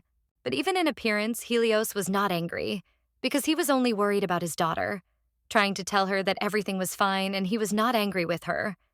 But Helena only cried, begging her father to forgive him for something, as if she was the only one to blame for everything. She tried to tell him about the butler and the toy at the same time, but her words were confused and the girl was shaking from excitement, standing uncertainly in front of her dad with the fear that he would reject her and never again give her fatherly warmth for her guilt in what she had done. Hearing this, the first to be surprised was Blizz, who looked at her older sister in shock, realizing that it was because of that toy bunny that everything happened. And Helena, who was innocent of anything, did not know about the terrible magical properties of the object and therefore thought that it would only be a good gift. She looked at the whole mess and realized that the scattered furniture, cracked walls, and broken dishes were the result of the bunny's magical explosion. And she wondered what else the butler had said to Helena that was so terrible that he turned out to be truly evil. However, it didn't matter now because Helena was crying and wiping her tears off her face, telling her dad that she was very sorry for what happened and also repentant, saying that she didn't mean to do that, and therefore asked for forgiveness. Then the heroine imagined her older sister all alone in a dark world and with books in her hands, realizing that Helena was not to blame for what happened, and now she was crying because she missed her dad and wanted parental love. Blizz understood that at such a moment she only needed to support the little girl and not let her be sad. That's why she looked at her older sister while she was already crying and didn't even look at her father, not even yet understanding that Helios didn't want to punish her because he loved her just as much as Blizz did. He decided to touch Helena's cheek with his hand and kneel down, smiling and saying that of course it wasn't her fault, and he wouldn't yell at her, also calming him down with the words that he would always be there to support and love her further. Helios wiped Helena's tears with his fingers and told her that Blizz was also safe now. So everything was fine now. But the girl with dark hair and purple eyes still cried, listening to the master's words. But when Dad also told her that she was still his daddy's girl, Helena calmed down a little but still wiped the tears from her face, asking her dad if that was true, as if she actually had a million doubts about it. And in front of her, the girl saw not just an angry and seemingly dissatisfied Helios with a baby in his arms, but a kind dad who extended his hand to her and told her to come to him, because everything was fine now, and the extension was not the most important thing in his life. And the girl was so happy about this that she rushed to her dad without much thought, thanks to which the small family of two daughters and their father was reunited, thanks to a nightmarish incident that was intended, on the contrary, to eliminate the near and horror. The Trinity hugged for a long time among the ruins and cracks in the floor, and Helios also calmed the girls with words, saying that he was very sorry that everything happened this way, but he would try to do everything to fix the situation. And suddenly he decided to introduce Helena to little Blizz and said with delight that this tiny girl was her little sister, which made both little girls look at themselves with shock and curiosity, and Helena had already stopped crying. The long-haired guy also looked at the protagonist with a smile, telling her that Helena is her older sister. In addition to this, he apologized to his daughters for not being able to introduce them earlier for his own reasons. Helena was incredibly happy to fully meet her younger sister and smiled at the protagonist sincerely and with admiration, telling Blizz that she was very pleased to meet her, which was evident, judging by the girl's joy. And then the girl with blonde hair was surprised, looking at her older sister and thinking that earlier she was afraid of never getting parental warmth in her life. And now, it seems, she feels it at the most. It would seem inappropriate, but at the moment that unites everyone. The girl also realized that she still wanted to live with them, laughing with her sister and dad, which even made Helios smile, watching how quickly his daughters found a common language and strove for friendship, which was the most important thing for him. And a few days after the explosion, when the main character thought that the restoration of the extension would not be quick, she suddenly saw a magic circle of purple color, thanks to which the building was really very quickly restored to an ideal state. Helios also began to devote a lot of time to his eldest daughter, often carrying her in his arms while the servants behind him were already carrying the indignant butler out of the mansion. And he turned back, realizing that he could no longer psychologically rape Helena and do evil. After that, life in the mansion became much calmer and more fun for everyone, which is why Helena, in her dad's arms, often smiled and looked at the main character, asking her if she missed her, and warning her, for example, not to fall out of bed.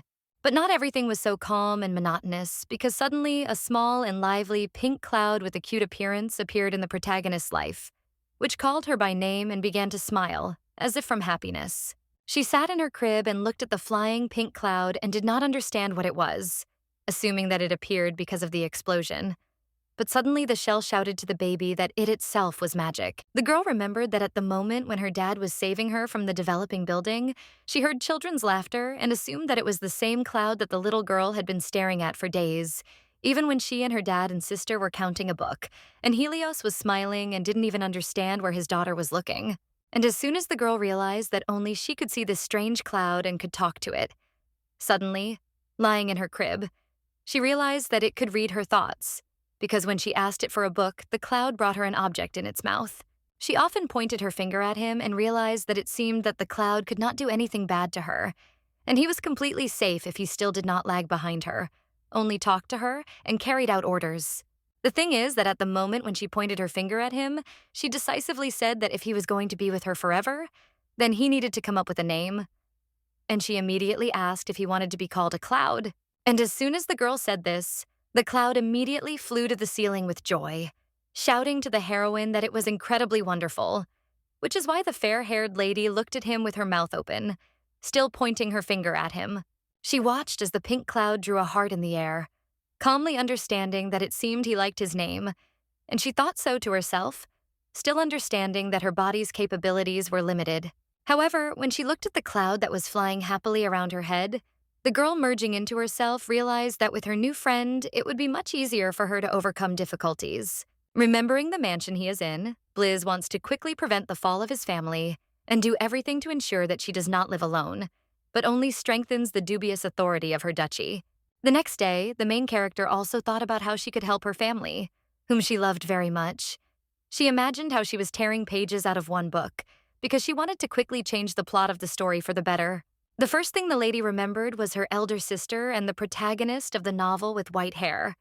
Realizing that she could not allow her to meet the protagonist of the novel with whom she fell in love and from whom she suffered.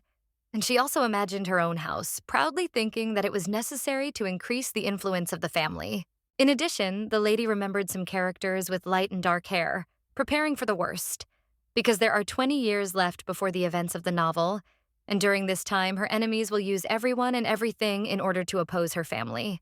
She also remembered the red-haired main character of the story, who in the future would supposedly bathe in the attention of a variety of guys because of her beauty. And Blizz remembered her because she could resist her.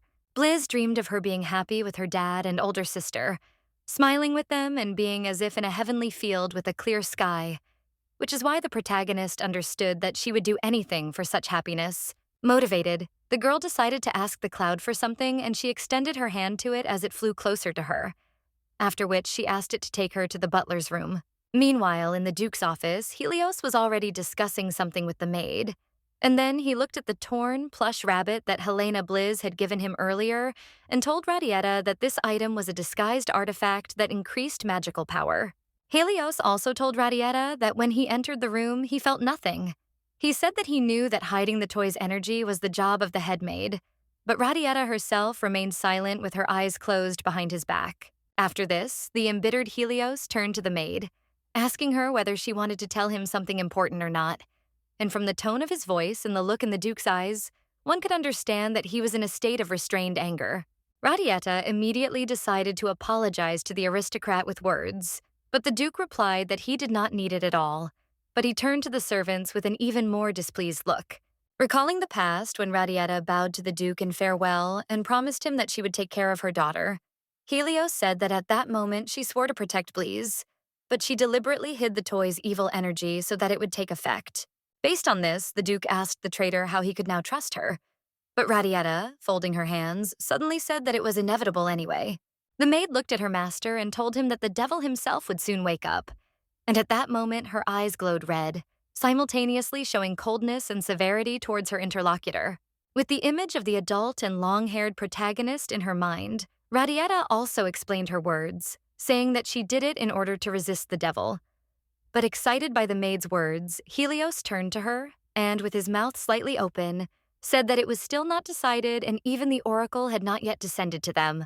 Looking at the maid with wild eyes that showed fear and worry, Helios told Radietta that there was therefore no need to test such a dangerous method on the child, even when she had not discussed anything with him.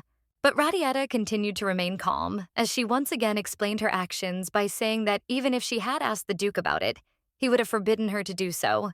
So she awakened the heroine's mana without his permission. It was clear from Helios that this question was worrying him very much, taking all his strength, because he was covering his face with his hand. And at that time, Radietta advised the Duke not to make a fool of himself, because he himself knew everything very well. Introducing that same devil, Radietta reminded Helios that the imperial family and the 4 duchies exist to keep the Demon King in check. Sighing and closing her eyes, Radietta told the Duke that he should know that the demons' main enemy is their family, and that is better than anyone else. And he, more than anyone, should be prudent in this matter. The Duke was even more alarmed by the maid's words that this was their main role in this game, and Helios showed that he was even more wary than before. But the conversation between the Duke and the maid was interrupted by another servant, who loudly burst into their room and shouted that they had big problems, and Radietta immediately turned around, and Helios looked at the servant, who told everyone that the butler had escaped from the dungeon. Meanwhile, in another castle, the butler was already telling his master that Helios's security would be stricter than before, and the butler and the boss were in a dark office, where he placed his gloved hand on the table, where the butler also excitedly told the aristocrat that Duke Labianus had even used his power. To this, the stern gentleman replied to the butler that he still had to show what he was capable of, and all this time the servant looked down, excitedly agreeing with everything his boss said.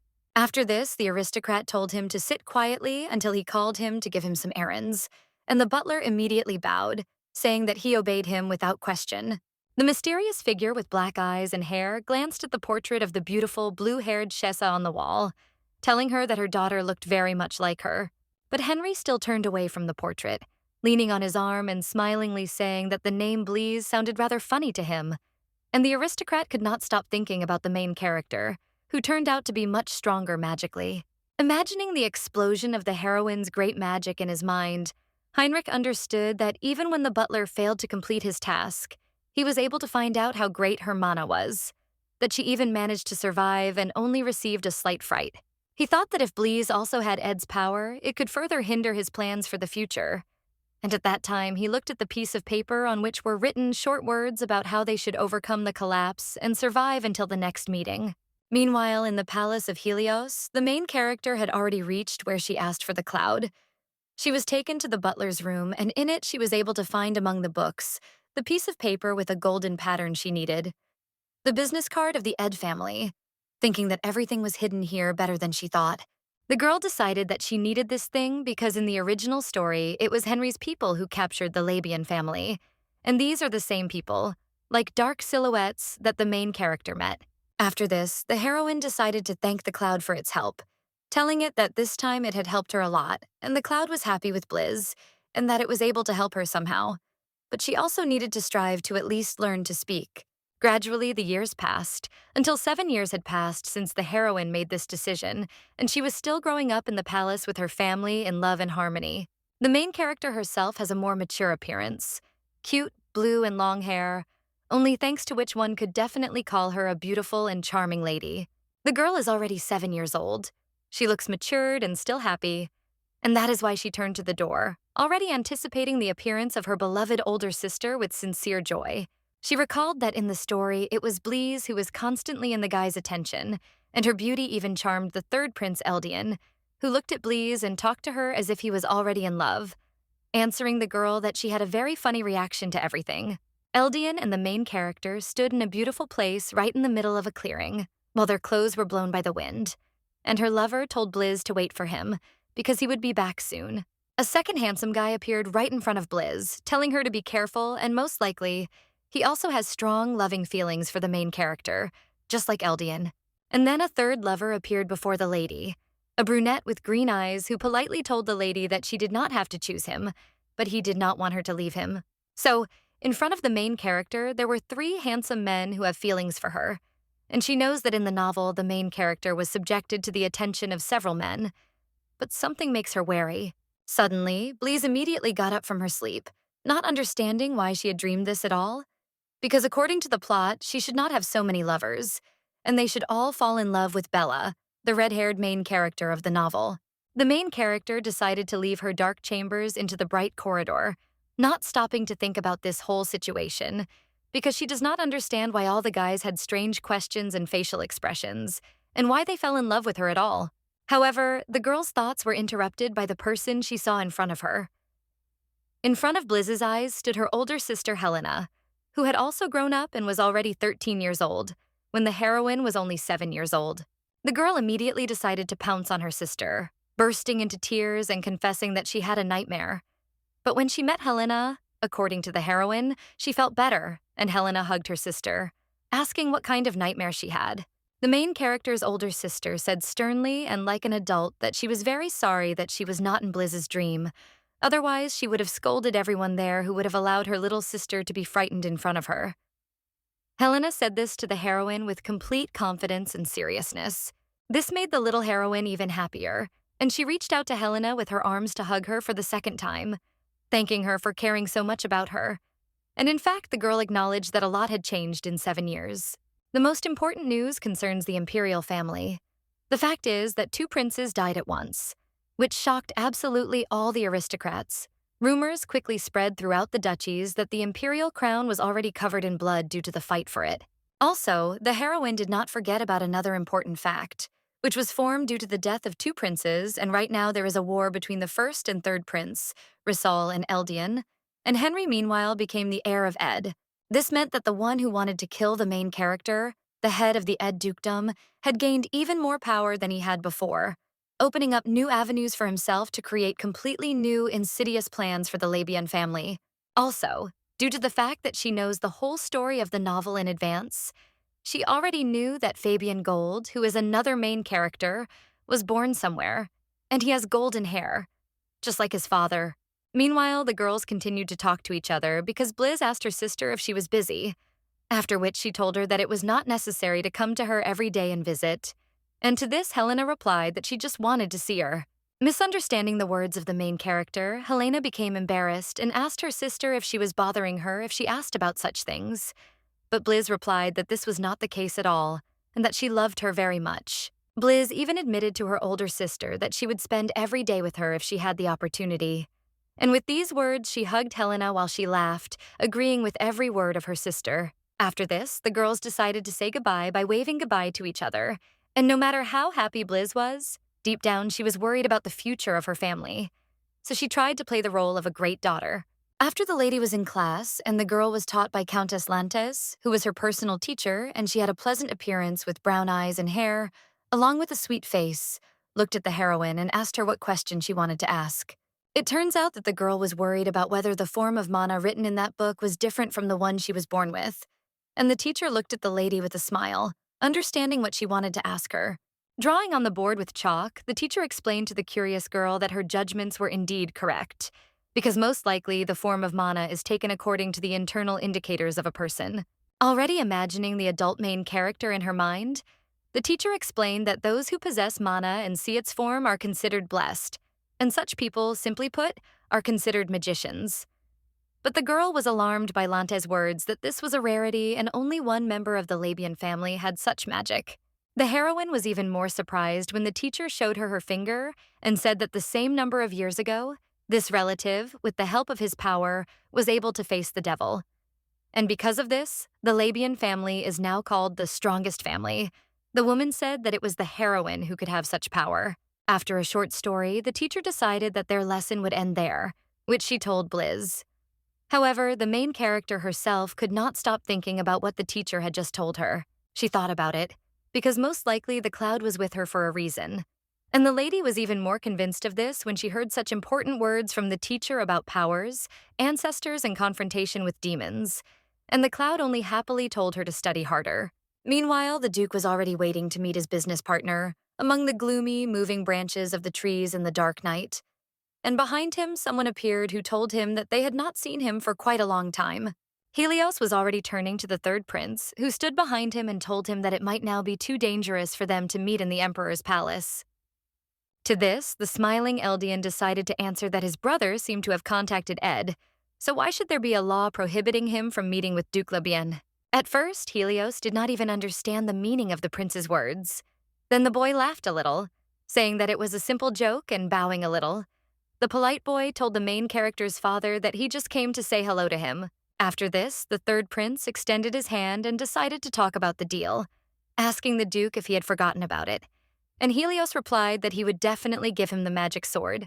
While the wind continued to blow outside and the bright stars continued to shine, Eldian also asked the Duke how today's banquet went, since Helios, in his opinion, was here to inquire about the movements of the nobles, and the third prince told the Duke that the Ed line would continue.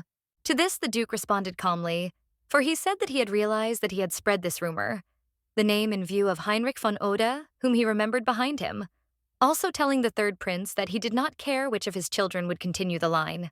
The third prince of the imperial family continued to stand outside and talk to the Duke, and he asked him if he would then allow the Ed dukedom to do what they really wanted, since if his daughters had children, it would mean that the Ed line would continue. Helios turned his head to the side and briefly told the prince that he did not rule it out, but soon wanted to take up foreign policy. Thus, figuring this out, the Duke said that he would do this in order to show that he was still in the prime of life. Helios decided to ask what he meant, and the third prince of the empire only sarcastically clapped his hands, laughing as if Helios had just made a joke. He told the Duke that this was exactly what he wanted to hear, adding that he really liked Helios's intelligence. Afterwards, the Duke sat at his desk as usual and did his work, recalling the meeting with the third prince, realizing that he was using all these people.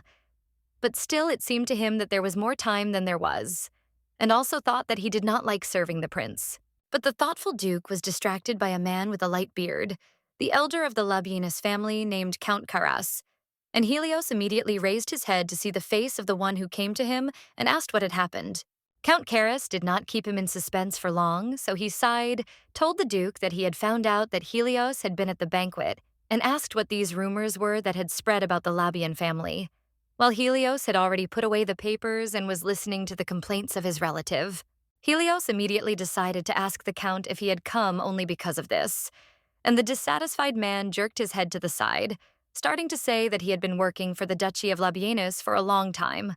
The blue-haired aristocrat continued to listen to his relative, realizing that Count Caras had many complaints regarding the inaction of the head of the family in relation to what others were saying about them, and Helios was not even surprised by the man's words.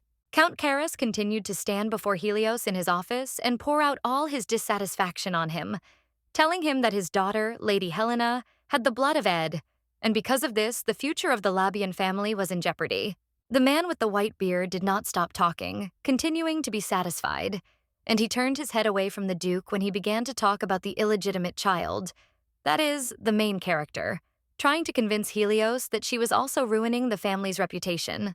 While Count Karras was telling the Duke that the Labian family lineage should not be broken under any circumstances, Helios himself laughed at one point. Because the thing is, if the Count knew that the heroine's mother was also from the Ida family, he would definitely be furious. After Count Labienus finally said everything he was unhappy with, Helios told him that he understood his feelings perfectly, after which he asked if he thought that the Labienus family would still be able to show themselves. And Count Karras in front of him answered that everything was so. Getting up from his seat and walking somewhere, Duke Helios thoughtfully told his interlocutor that he too had had such thoughts after the recent banquet. And to this, Count Karras told the Duke that he was absolutely right. The nobleman then turned to the Count and told him once again that his upcoming birthday banquet would be a public one. So the Duke said everyone should be well prepared. In history, always in his blue-roofed house, the head of the Labian family holds the title of the only archmage, the most powerful on the continent. And Helios von Labian is currently the most important representative of the aristocratic Labian family, but also the most secretive aristocrat. And it is precisely about his banquet on the occasion of Blizz's birthday that Prince Raul thinks, who is preparing for this banquet with a smile, thinking about how he will make Blizz fall in love with him, and Helios will not be able to refuse his daughter this because of his father's love. Behind the throne sat the man who clearly had the most influence in history of all, and the most luxurious clothes of all, and the most self-confident, and it was Emperor Letheus Ino Riaz, who told his son that this was most likely the case.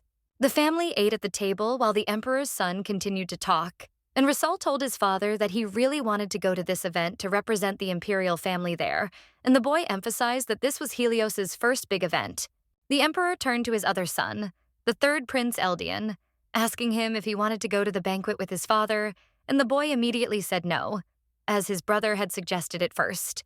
Taking the glass of dark drink in his hands, Eldian looked at his father with a kind smile, saying that he would give in to his brother in this matter, and in fact, he probably understood that Raul had a plan regarding influence and power.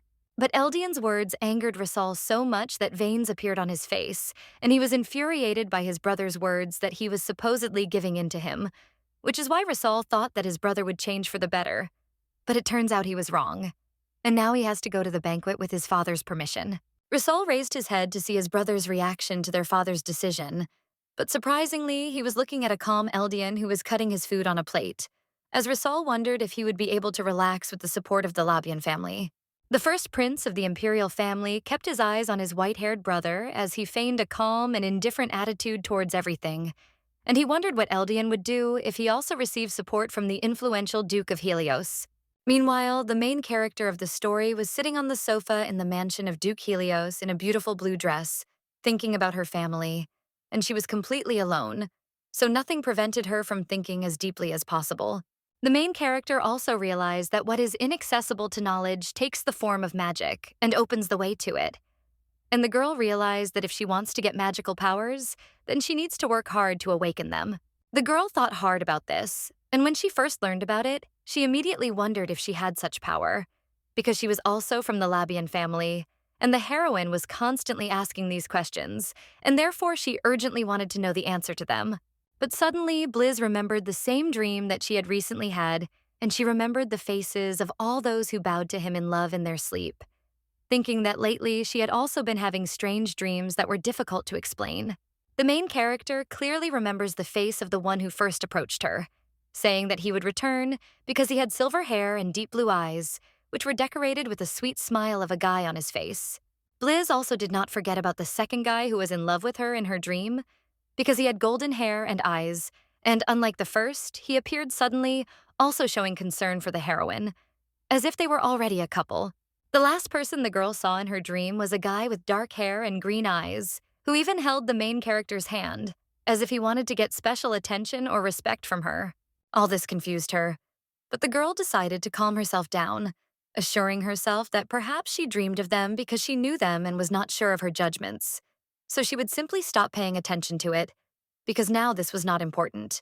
The main character remembered that in her very first meeting with the cloud, when she was still a baby, it seemed to her like magic, and the girl is still surprised that this miracle happened to her, because the cloud talks to her and has a shape. With such thoughts, Blizz, creating a spell with her hand, quickly came to the conclusion that she should ask the questions she was interested in from the cloud, because it clearly knew something more than her. The girl waved her hand, causing a magical pink light to appear in front of her. Immediately after this, an old friend of the main character appeared above her head, a cloud, which asked her if the girl had called him, and the main character did not keep him waiting for long, which is why she immediately asked if it was magic. The cloud flew closer to the main character and cheerfully replied that this is so. That is, it is real magic that she knows. And the protagonist touched the strange creature with her hand, amazed at the magic. While the cloud was wagging its tail with pleasure and hugging the top of the main character's head, Blizz herself could not believe it. She covered her mouth in shock, realizing that most likely she was also a magician if she had a cloud. Meanwhile, the main character of the story had already arrived, and the little girl saw several maids and her main servant Radietta in front of her, who asked the girl what she was thinking about so much. The sweet girl immediately ran to her beloved Radietta to hug her, shouting the name of other maids, such as Perry or Liliana, and the cloud also flew next to the heroine, but no one saw it except Blizz. Radietta's kind, red eyes looked straight at the main character as the cheerful young lady asked the maids how they got here if they didn't like crowded places like this palace. The girl was embarrassed by the maid's words that this day was special for everyone, and that Lady Helena and the master would come now. And the maids also told the girl that she was dressed so beautifully that everyone would go crazy about her. After some time, the main character guessed that today was a special day, since it was her father's birthday. But in addition to this, today, they would make their first appearance in high society in 7 years, and the heroine looked out from behind the scenes, surprised by the number of aristocrats at the celebration. A maid named Radietta noticed that the heroine was staring at the guests, which is why she decided to tell her not to worry so much, because she looks good and everyone loves her. But this girl only laughed ironically, remembering her smiling and kind but modest dad, with whom she once walked in the garden. She understands that she is now under his protection and they are on good terms, which makes her very happy, which is why she tries to behave calmly and not get nervous. And only thanks to this, the attitude of each servant in the palace towards the main character became completely different. And she remembers how the cook and maids of her father's mansion treated her with respect, for which she can thank Duke Helios, because it was he who made everyone consider the heroine of the story a full-fledged member of the family. However, the main character is well aware that people outside the palace are not as kind as her servants, because she knows that aristocrats often spread rumors about her, so everyone considers her an illegitimate disgrace.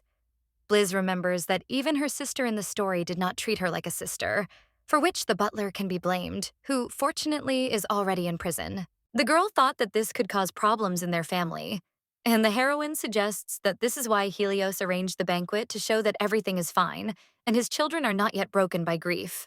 But suddenly someone called her from behind, which made the joyful lady immediately turn back and seem to have flown to seventh heaven with happiness, because those who were next to her were very close people to her. Blizz was very happy when she saw her beloved sister in front of her. Helena was just standing in front of her, and the main character was already ready to fly to the seventh heaven with happiness. But also next to her sister was her father, who also came to please his daughter. The girl's face showed that she was incredibly happy with everything that was happening to her. And in response to the main character's compliment, Helena asked her sister if she was also beautiful today. And the girl really was in a rich and harmonious image, which consisted of soft blue roses. Duke Helios continued to talk sweetly to the main character, while the older sister looked at Blizz with a smile, and at that moment the main character realized that her family would always be with her, and this was very important to her. With the thought that she could cope with any difficulties, the girl was already angrily ready to appear for the first time in front of a crowd of aristocrats, and a loud voice of a man announced that Duke Helios and his 2 daughters would be coming now, after which the main door to the hall opened slightly. The main character decided not to pay attention to the gossips, going up to the dessert table and asking the servant for 1 piece of strawberry sweetness. And while the guy was cutting a piece of cake for Blizz, the heroine thought that in her past life she had to face such looks in her direction. All the aristocrats really looked at her with disdain, and these were both ladies in luxurious dresses and aristocrats with mustaches, who wanted to see the illegitimate child. And because of the great attention from people, the girl was very tired, not understanding what awaits the Labian family because of her. Therefore, the heroine decided to just stand and eat the strawberry dessert with discontent. But Fabian could not help but notice this, which is why he approached the girl from behind, leaned over, and asked if everything was okay. The heroine answered that everything was so if that was the will of fate, and Blizz's words surprised the servant so much that he asked the girl where she learned such words.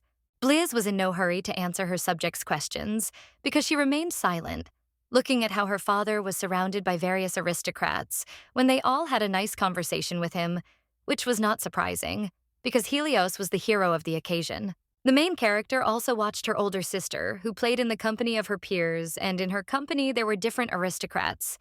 But among them stood out a boy who had a classic suit with a tie. The main character's attention was drawn to the fact that this same boy allowed himself to touch Helena, pushing her away from him. And at that moment they seemed to be shouting at each other, while everyone around was alarmed by what was happening.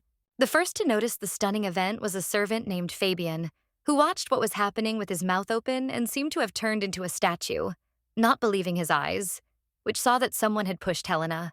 Noticing only that her sister was being touched, the main character of the story, stunned, put her dessert in Fabian's hands, looking at all this with stunned eyes and telling him that she must immediately help her sister.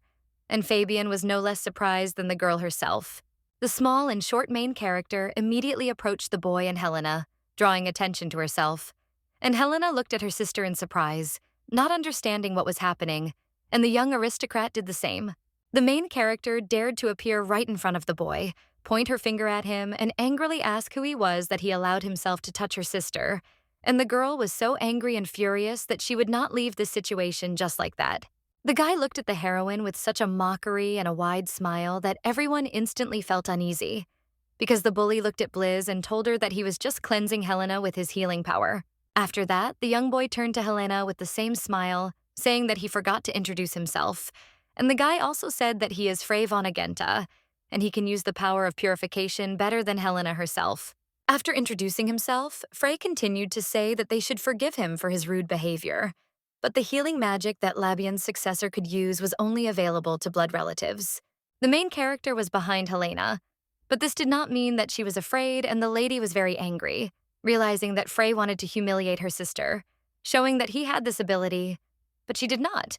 At that moment, imagining the berry in her head, the heroine remembered that the power of the imperial family and the 4 duchies is indeed determined by the strength of the most capable descendant, and the power is most often taken over by the direct descendant. But not always. The girl also imagined that she was releasing a white dove from her hands, which was bandaged with a white bandage. And now the heroine understands that the word healing has a deeper meaning than she thinks. Meanwhile, the boy continued speaking, arrogantly telling Helena and Blizz that the Labian family's special ability is healing, and he hadn't heard that Helena's ability had already been revealed. Smiling widely, Frey also told the young Helena that she shouldn't worry too much about him not being able to use his power, as he and the boy even told her that she wasn't the only one, as if Helena was sick with something. While the young gentleman was humiliating Helena in front of everyone, Count Karas was watching along with the crowd, and he was also interested in what was happening. To further humiliate Helena in front of everyone for her lack of power, Frey, with crazy eyes, told her that only the best of the best could claim it, which is why he has this ability.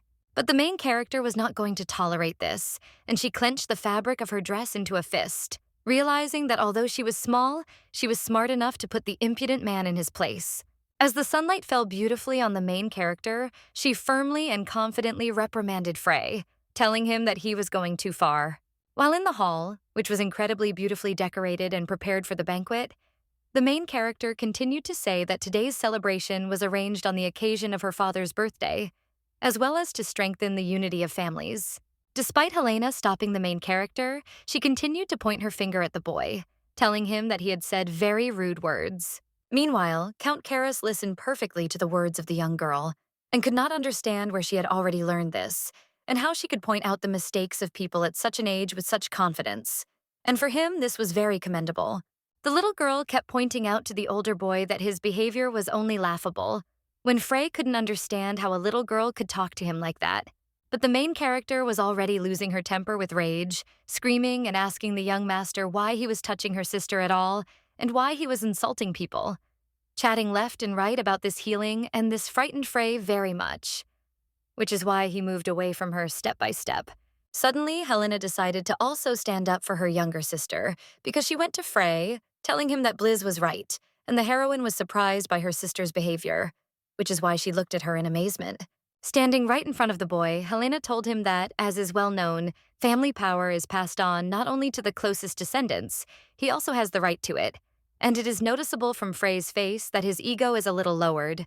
Looking honestly at the young gentleman, Helena put her hand on her cleavage and told not only him, but everyone, that he really wanted to put the Labian family in a bad light, which is why he was saying such things.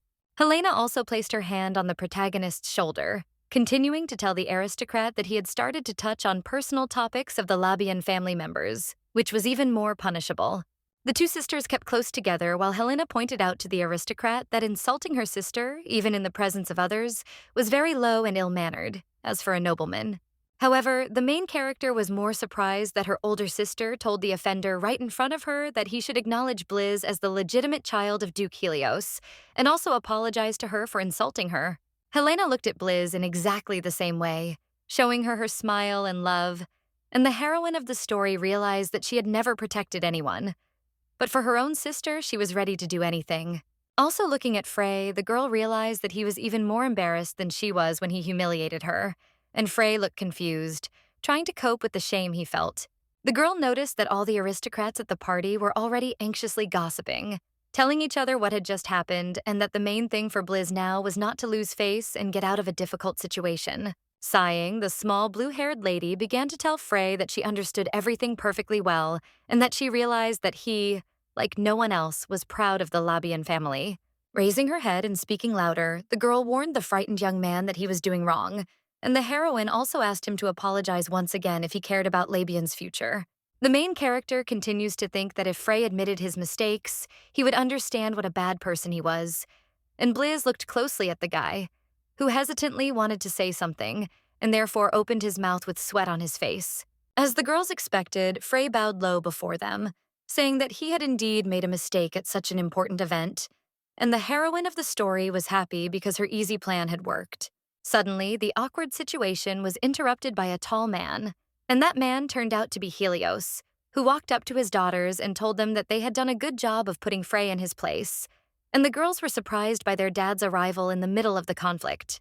At this time, Frey looked at the family with embarrassment, and the Duke told Blizz and Helena that they had handled the conflict well, despite the fact that there was such a commotion around, and Helios was proud that the sisters were kind to Frey. Many aristocrats gathered around the long-haired Duke, and they were all interested in what he would say about this situation. So the first thing Helios said was that he would not call the boys' parents here because he did not want a big conflict. While the girls looked up to their father, who defended their honor in front of everyone, Helios also loudly proclaimed that Helena and Blizz were direct descendants of the Labianis family, and that they were his biological daughters. Turning to everyone, the most important person of the banquet also told all the aristocrats that he was still the head of the Labian family, and he was the father of these beautiful girls who had honor and pride. In order to feel support from the outside in front of all the guests of the celebration, the Duke smiled a little and asked Count Karas, who was standing next to him, what he thought about this and the future of the Labian ducal family. To the surprise of the main character, Count Karas, whose body she noticed nearby, told everyone present that in his opinion there was nothing to worry about now, and he also said that he completely understood Duke Helios, and the Count's words surprised Blizz. After his words, he walked closer to the girls to greet them. Standing in front of them, he bowed, placing his hand on his chest, and he also told the protagonist and her sister that he was the elder of the Labian family, Count Karas. The first thing the Count turned his attention to was Helena, for the girl had looked at her distant relative in surprise while he was telling her that he had seen her when she was very little and when she could not speak. Count Karas looked at the young lady with such eyes as if he was pleased that Helena was so brave and proud that she did not allow another to tarnish the honor of the Labian family, and he said that he was proud of her. These words became very pleasant for the older sister of the main character, so she lowered her eyes in embarrassment, saying that the Count should not have praised her so much for this. And at that moment, it seemed that even the sun began to shine brighter. After that, the elder of the family approached the main character of the story, bowed a little in front of her, saying that this was his first meeting with Lady Blizz, and it was clear from the girl that she'd not trust the man too much, so she looked at him with disdain. At that moment, the Count could not help but remember the moment when the heroine showed her best character traits to resolve the conflict, and he told Blizz that despite her age, she knows how to show mercy. The girl looked at the elder with determination and fortitude that few people have at that age, and she listened to the words of Count Karas, saying that she made such correct decisions that adults should follow her example. Then her entire family, consisting of Duke Helios and Sister Helena, looked at the girl with such a sincere smile as if the heroine had truly lifted their spirits and they were truly proud of her. Count Karas, whom the main character continued to consider an ordinary old man, continued to be polite, smile, telling Blizz that he hoped that a bright future awaited her. But Blizz felt some disdain for him. But the main character's doubts were somewhat dispelled when she looked at her father, who, with a smile, told his daughters that if he was not there, they could turn to Count Karas for help. Helios put a special emphasis on the main character, telling her that she should especially listen to these words, since she was very little, and her father's words made the girl happy, laugh, and agree with him. However, in reality, it was just a show for the audience, because when the father turned away from the main character, looking at someone else, she showed her real reaction, thinking why such attention was directed at her. But the whole family quickly fell silent when they noticed almost the most important guest of the holiday, who decided to attend the banquet, and they all, except the Count, looked at him, fell silent, and did not believe that it was him. The aristocrats were already shouting different words in surprise when the first prince of the empire walked towards them, smiling as if he really enjoyed the increased attention directed at him and this proud Raul. When the intrigue was over and the main guest of the feast came into the hall accompanied by 2 guards, a loud voice announced to everyone that this was the 3rd imperial prince, while Raul himself looked at Helena and Blizz as if he already knew what he was going to tell them. Raul recalled the moment when he walked along the bright corridor and caught the glances of many aristocrats and ladies, and he was followed by 2 people guarding him, when he himself walked and thought that it seemed like everyone was surprised by his visit. The first prince of the empire looked at all those who bowed to him and continued to walk, and absolutely everyone bowed their heads to him. But he was not surprised, because he was sure that he was the one who would rule the empire in the future. Due to the increased attention and respect from even the most influential people, Raul enjoyed his status, and as if he were in the darkness that he only liked, he laughed at everyone and thought that absolutely everyone should bow to him. Meanwhile, the Duke, the main man of the party, had already stood right in front of the prince to greet him, and the first thing he did according to etiquette was to wish him that his noble steps would always be filled with glory. Helios raised his head and calmly looked at the first prince of the empire, saying that he thanked him for his visit, calling him Your Highness, and Raul immediately recognized the one greeting him. It was Helios von Labian, the strongest mage on the continent. After the greeting, Raul spoke first, waving his hand and saying that he was indeed in a hurry, but was still late, and Helios told him that it was no big deal, then looked at his daughters and told Raul that they were his children.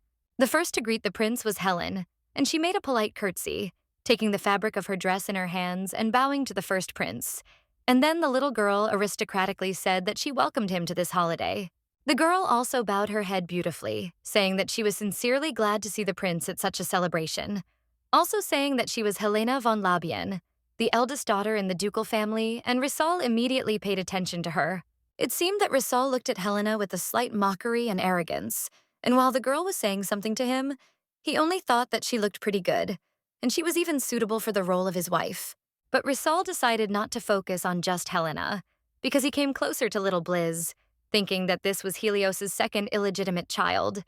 And at that time, the main character looked at the prince as if she knew who he really was.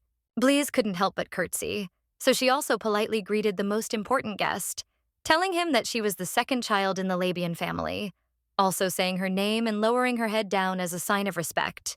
At this time, Raul seemed to have some kind of dark aura coming from him, because he told the girls with a smile that he was very glad to see them, calling each one a young lady. But in reality, he was thinking that those who thought that he would not come to the party were actually stupid and shameless. After all the girls said their names, Duke Helios told the first prince that compared to the capital, this place did not have as much charm and luxury as there, for which he apologized to Raul. But the boy said that it was not normal, because the banquet was in honor of his birthday. Having said his words, Rasul even told the Duke that if Helios wanted to stay in the capital, he could help with that. And at that moment, the prince's face looked as if he was really planning something, because everything around him seemed to be getting dark.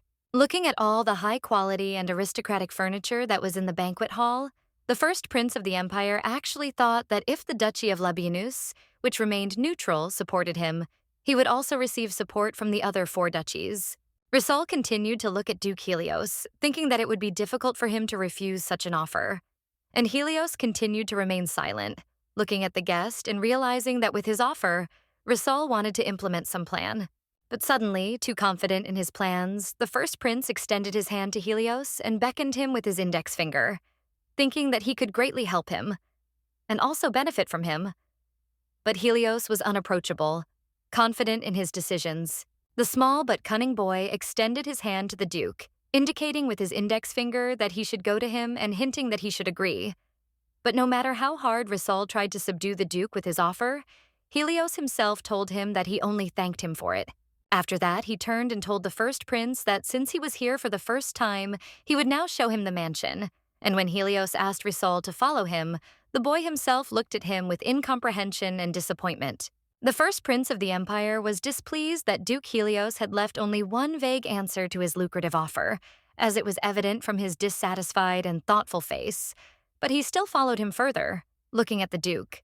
The girls also looked at the first prince, who was leaving after the Duke, and they did not take their eyes off him, while Rasul himself thought that the Duke could not simply refuse such an offer, and he did not believe in it.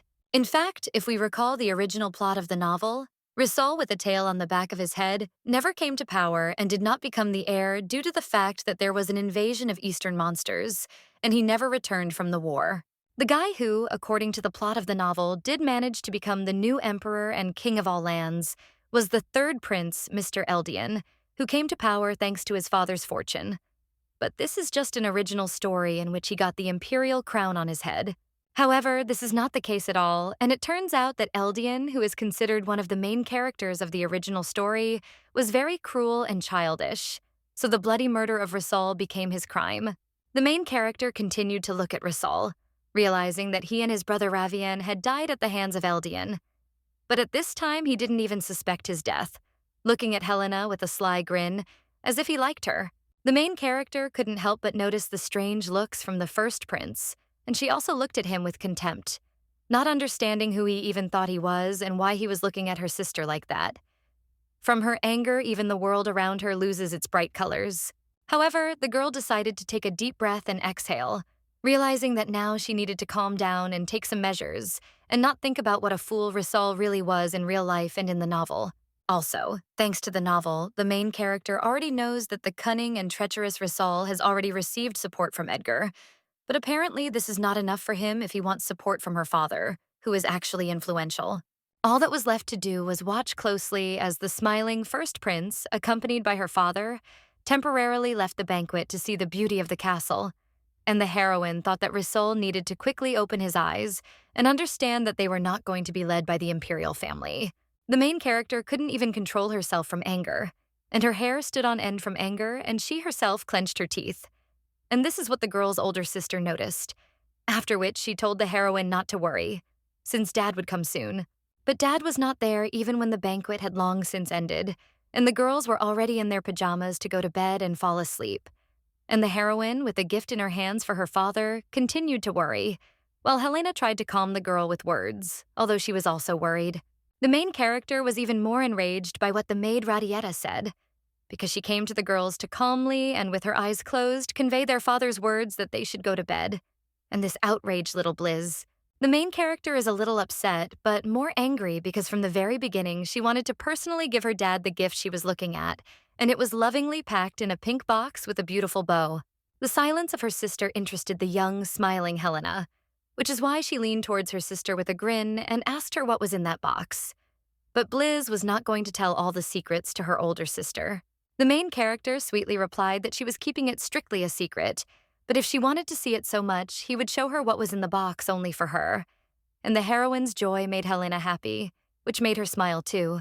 It turns out that the box contained a doll that the main character made for her dad, and it looked like the Duke himself, because it had blue, long hair and purple eyes, and the doll's head was decorated with green leaves.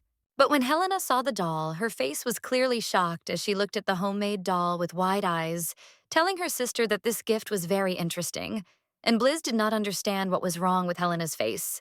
In fact, the heroine understands that the doll does not look like it would be beautiful, neat, and cute, which is why it confuses and angers the girl a little, because she tried so hard to give it to her dad. Imagining in her head how happy her father will be with her gift, the main character of the story realizes that she still wants to give him this gift, the special feature of which is that it was made by her own hands. It turns out that in addition to the strange doll that the girl worked so hard on, the box contained various shells and leaflets with pictures that the girl also wanted to give. And Blizz realizes that even though her family is rich, she thinks that her dad will cherish her gifts. The girl even imagines how her father will react to her first portrait of Helios, drawn with pencils, and Blizz imagines that her dad will be confused, and she herself will be very happy about it. But while the little girl was imagining all this in her mind, she managed to get very tired, and the older sister looked at the main character with a kind smile, watching her yawn from sleepiness and fatigue. Helena decided not to remain silent, and noticing Blizz's fatigue, she told her younger sister that it would be better for them to rest together now. And then the girl was surprised by Helena's words, asking her if they would rest together. It turns out that everything turned out as the main character had expected, and they went to bed together, hugging each other, which is why Blizz was very happy about it, thinking that she would give a gift to her dad tomorrow. But the main character was not going to sleep and relax, because the fact is that the suspicious image of the first prince did not leave her head.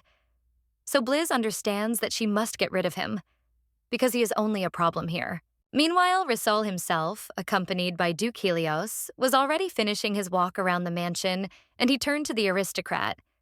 But before that, he looked at the view, telling him that the castle was very beautiful, like other buildings of the Labian family. The Duke was even more surprised by the words of the first prince that he would very much like to come here more often, but it was as if something was stopping him, and it was clear from Helios's face that he was surprised and did not understand what Raul wanted to say. Helios decided to tell his partner directly that he was clearly not telling him something, and Raul responded with an uncertain smile, saying that this was not at all true, although he was very perceptive to some extent. While thick blue clouds formed a crimson sunset over the roof of Helios's palace, the first imperial prince confessed to the Duke that a cold war was brewing in the imperial palace, as the time had come for a change of generations. Helios continued to stand firm, remaining calm and indifferent when Raul told him that bloodshed could still be avoided, since the only way to do so was to get support from the Duke. Already imagining how he would marry Helena, who was dressed in a wedding dress and covered with a white veil, Raul told the Duke that he was sure that everyone would be delighted by this, because the generation would be in peace and harmony. Polite and subtle on the subject, the first prince continued to speak, asking what Helios thought about the matter, also telling him that if he agreed with him, then the Cold War could not even be thought of as an issue. But what was the surprise of the first prince when the Duke did not even listen to him, but interrupted him, asking if he knew what society was saying about his family. And while Raul was thinking how he dared to interrupt him, he himself looked at the Duke, not understanding anything. To Raul's surprise, the Duke told him that the next head of Labian would be a descendant of the Ed family, whose symbol is the green snake, and accepting an illegitimate child would also lower the status of the duchy. And a surprised Raul asked the Duke who dared to say such a thing. While the prince was angry, the Duke continued to think, saying that there were those who desecrated his daughters, and that was why he had arranged this banquet for them. And that was why, according to Helios, he decided that his family was more important than power. The Duke's words surprised the first prince so much that he was ready to get angry at Helios's impudence and bad manners. And the young heir's face showed anger, rage, and discontent at the same time. But much to the first prince's shock, Helios continued speaking and piercing the boy with his gaze, telling him that he understood his intentions, and he would appreciate it if he conveyed his wishes to Duke Ed, who was unable to attend his banquet. After this, Duke Helios decided to leave the disappointed and upset first imperial prince alone right on the street, telling him that it was already quite late and it was time to go to bed. It turns out that the Duke was in a hurry not to his business or to bed, but to his daughters. So he quietly entered their room when they were already asleep and took the first step towards them with his black shoes. And he was also disappointed in himself, because they could not wait for him. The father of two daughters looked at Blizz, who was already fast asleep with her mouth open, but his attention was drawn to another object that he saw next to the girl, namely, a box of gifts that the girl never gave him. The Duke decided to take the box for himself, and, picking it up, he realized that it was also for him, and the main character wrote a congratulatory letter in advance, writing in it that her gift was not as good as her sister's, but she made it herself, and she was looking forward to his reaction to it. For Helios, this was the best gift, and so he stroked the sleeping protagonist's head, thinking that they were the greatest gifts in life for him, which he would never miss or let anyone hurt. Dad kindly covered the girls with a blanket, watching Helena and Blizz sleep sweetly together, and Helios also thinks that they are the only ones he has, so he will not think of them as an instrument of power. Meanwhile, in another duchy, Duke Henry, who had long since become the head of the family, was playing with his magic, and he only moved his palm, but magic was already appearing around him, like blue, acrid smoke. Only with the help of his magical abilities, he was able to lift the dart into the air without even touching it, after which he directed it towards the wall with a slight smirk, about to order it to fly there. And with its sharp tip, the dart flew towards its target, flew straight towards the dartboard, intending to hit its very center, while from the dart itself also emanated the magic that Duke Edgar himself possesses. However, no matter how hard the Duke tried, he could not make the dart hit the center of the target, because it did not even hit the target itself, but pricked itself against the wall, which Henry saw, and because of which he sighed heavily and disappointedly. Yuka turned black from magic. He kept talking to himself, saying that even after 8 years he couldn't control it. That's why he remembered the powerful Labian family, the only one who controlled their magic, thinking that there was only one way for his plan, thanks to which he could control his magic forever. He remembered little Blizz, who apparently possessed the most unusual magic of all the members of the Labian family, and Heinrich understood that if she inherited Labian's power and manifested it, he would immediately absorb her. Already imagining how he does it, like a poisonous green snake, Henry understood that in this case he would definitely be able to control his magic, which would give him a huge bunch of privileges and advantages. Realizing that all of this depended only on the main character, Heinrich only squeezed his hand, which was burning with black, uncontrollable magic, hoping that Helios's youngest daughter would grow up with this ability. The next day, the Labian family was already outside in luxurious, comfortable clothes and in high spirits, and the main character was delighted with the good weather, because today they had a long-awaited family picnic. All this was only because Helios's hard work was finally over, and the girl turned around and looked at her smiling dad, just thinking about it. The little family was already sitting down at the future picnic spot, having chosen a flat clearing with soft grass for this, and the main character joyfully asked her dad to hug her, and Helena asked her why she was behaving so stupidly. Helios was already holding the girl in his arms, hugging and telling Helena that if she wanted, he could hug her too. And the heroine also looked at her sister with kindness. To this, Helena responded with some disdain, saying that she was too old for that, and also that the girl believed that hugs were only for very young children, like Blizz.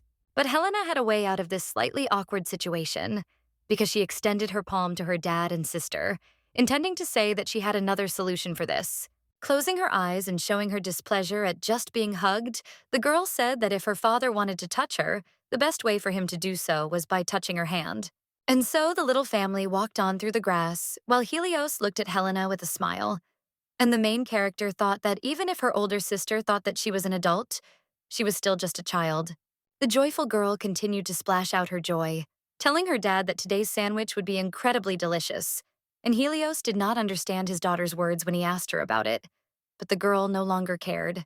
Father and daughter continued to follow Helena, while the main character continued to sit in the arms of Helios, whom she loves very much and to whom she became very attached. The family of father and two daughters were having fun together, and Helios would turn around and watch as Blizz was having fun with her older sister, telling her dad to look at how she had learned to jump high. And Helena would only tell her to do it more carefully. Meanwhile, Helios was already preparing everything for the picnic, laying out the necessary items, while behind him the main character continued to have fun with her sister, telling her dad to wait for her. The main character was happy with literally everything that was happening around her, because she laughed and smiled with joy, realizing that she can give love to her family in return, and she hopes that it will always be like this. It turns out that the family wanted to play with a ball, but when Helios threw the ball too high and far, it rose right above the tree branches, after which it fell far beyond the family's playing field. But for the protagonist, this did not seem to be a problem. But this did not bother the main character, because she had already run to the ball, telling her worried father that she would bring the ball back very quickly, and Helios still shouted after her to be careful. After that, the girl continued walking along the grass after the ball, thinking about whether she had already gone far, and whether her father was worried about her now. But she was still going to bring him the lost ball. As it turned out, the ball they were playing with fell into the lake, which for some reason was very dark, and the water in it did not have a simple color, but a blue-violet hue, which was a little strange. The main character was able to notice a ball floating on the water, and she was already walking towards it, not noticing that the sky had suddenly darkened, but just now they were playing with a ball under a clear sky. Despite all this, the girl touched the ball and was about to go back, telling herself that she had found it. But the water in which the ball was floating was still a strange black color. When the girl was about to go to her dad, she couldn't help but notice that a strong wind suddenly rose, which was very strange. And Blizz also noticed that there were trees growing around the terrible lake, but they didn't have any foliage. What scared the girl even more was that she heard a scary, clear voice that told her to come here. And the heroine was scared, which was visible on her face. Blizz came closer to the water, continuing to hear a strange voice and thinking that it seemed like someone was clearly calling her. When the terrible magic waited for the moment to attack the defenseless main character, a pink cloud appeared in front of her, which shouted to her with malice and courage that it would protect her from evil. Blizz was shocked that a piece of her magic decided to sacrifice its life just to save her from the insidious witchcraft, and so she fell on the grass and watched as the evil cloud spent all its strength to save her.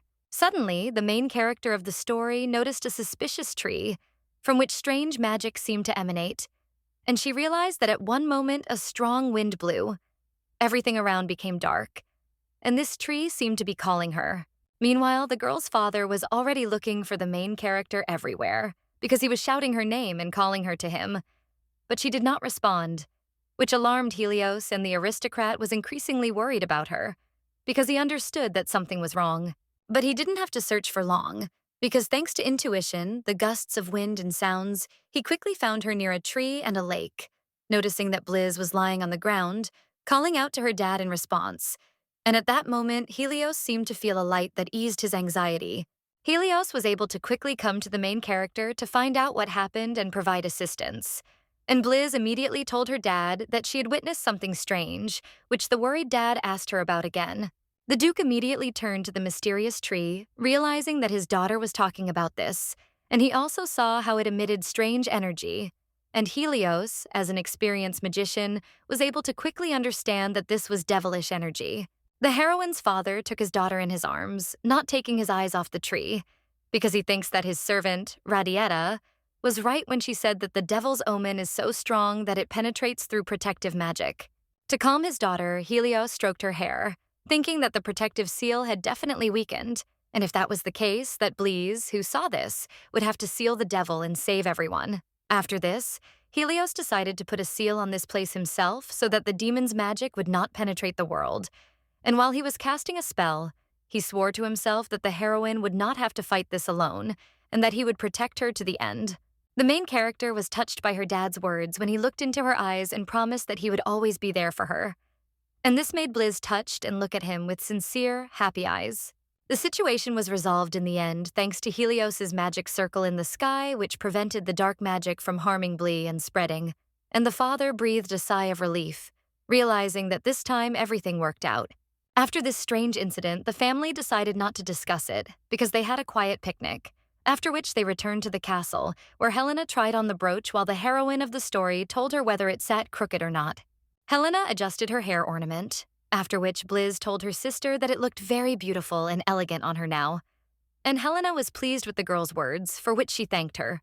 The little girl continued to tell her sister with a smile that the star brooch suited her very well and complimented her image, which made Helena embarrassed, saying thank you to Blizz and for deciding to give her such a gift. Blizz continued to have fun with her sister, telling her that she bought these decorations with her first pocket money. But in fact, this is not so, because it is a protective artifact to protect Helena from the magic of demons. And the lady remembered this when there seemed to be no more fun around, but darkness existed. The girl couldn't help but remember the moment when she saw her dad's face after the incident with the magic tree, and he told her that there was nothing to worry about. but looking at his emotions, Blizz realized that this was far from true. The main character decided to protect her sister, first of all, because she already has a cloud that protects her from dark magic, although she did not remember this in the original novel. The heroine could only watch her happy sister, who thought that it was just a decoration, and Blizz was glad that she guessed that she was defenseless and had strong support in the form of her family. But the children's time spent in the room and their fun was interrupted by a man who appeared behind the main character of the story, and he also said that, as he expected, Blizz was not so stupid. And these words made the girl turn around. While Helena, Blizz, and Helios were sitting on the soft sofas, a girl stood next to them and told them that this hairpin was a magical ore with a 6th class protective spell. Just from the words of the expert, the two girls were surprised, and even the heroine herself was shocked, because she did not know about this before. And the fact is that items with the 5th and 6th class of enchantment are very good at protecting against evil spirits. The girl, who was clearly an expert in stones, even turned to the Duke with a smile to tell the girls that Helios himself could confirm that this stone was not genuine, and Helios really said that it was a 6th grade spell.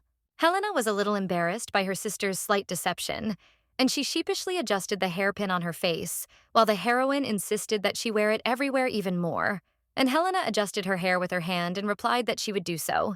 While the girls were talking, the main character's cloud, which protected her from everything, had already come up with something. And because of the new idea, the cotton candy seemed to have a satellite on its head, signaling something important. The pink cloud decided to fly closer to Blizz, telling her that she should also acquire such an item, and Blizz was surprised, asking the flying cotton wool why she needed it if it protected her better than any stones. But the girl still did not argue about this with the cloud, and she turned to the girl who is an expert in this and asked her to give her the same item, pointing her finger at her. The girl was not surprised by the main character's request, so she immediately decided to offer her something, and she showed Blizz an item with a decoration that was blue. And then the girl said that this was also a rare item made of magic ore. It was precisely this kind of object that the cloud spoke for, and when the girl offered it to the heroine, it moved, telling her to be sure to take it, because it is ideal for protection against dark magic.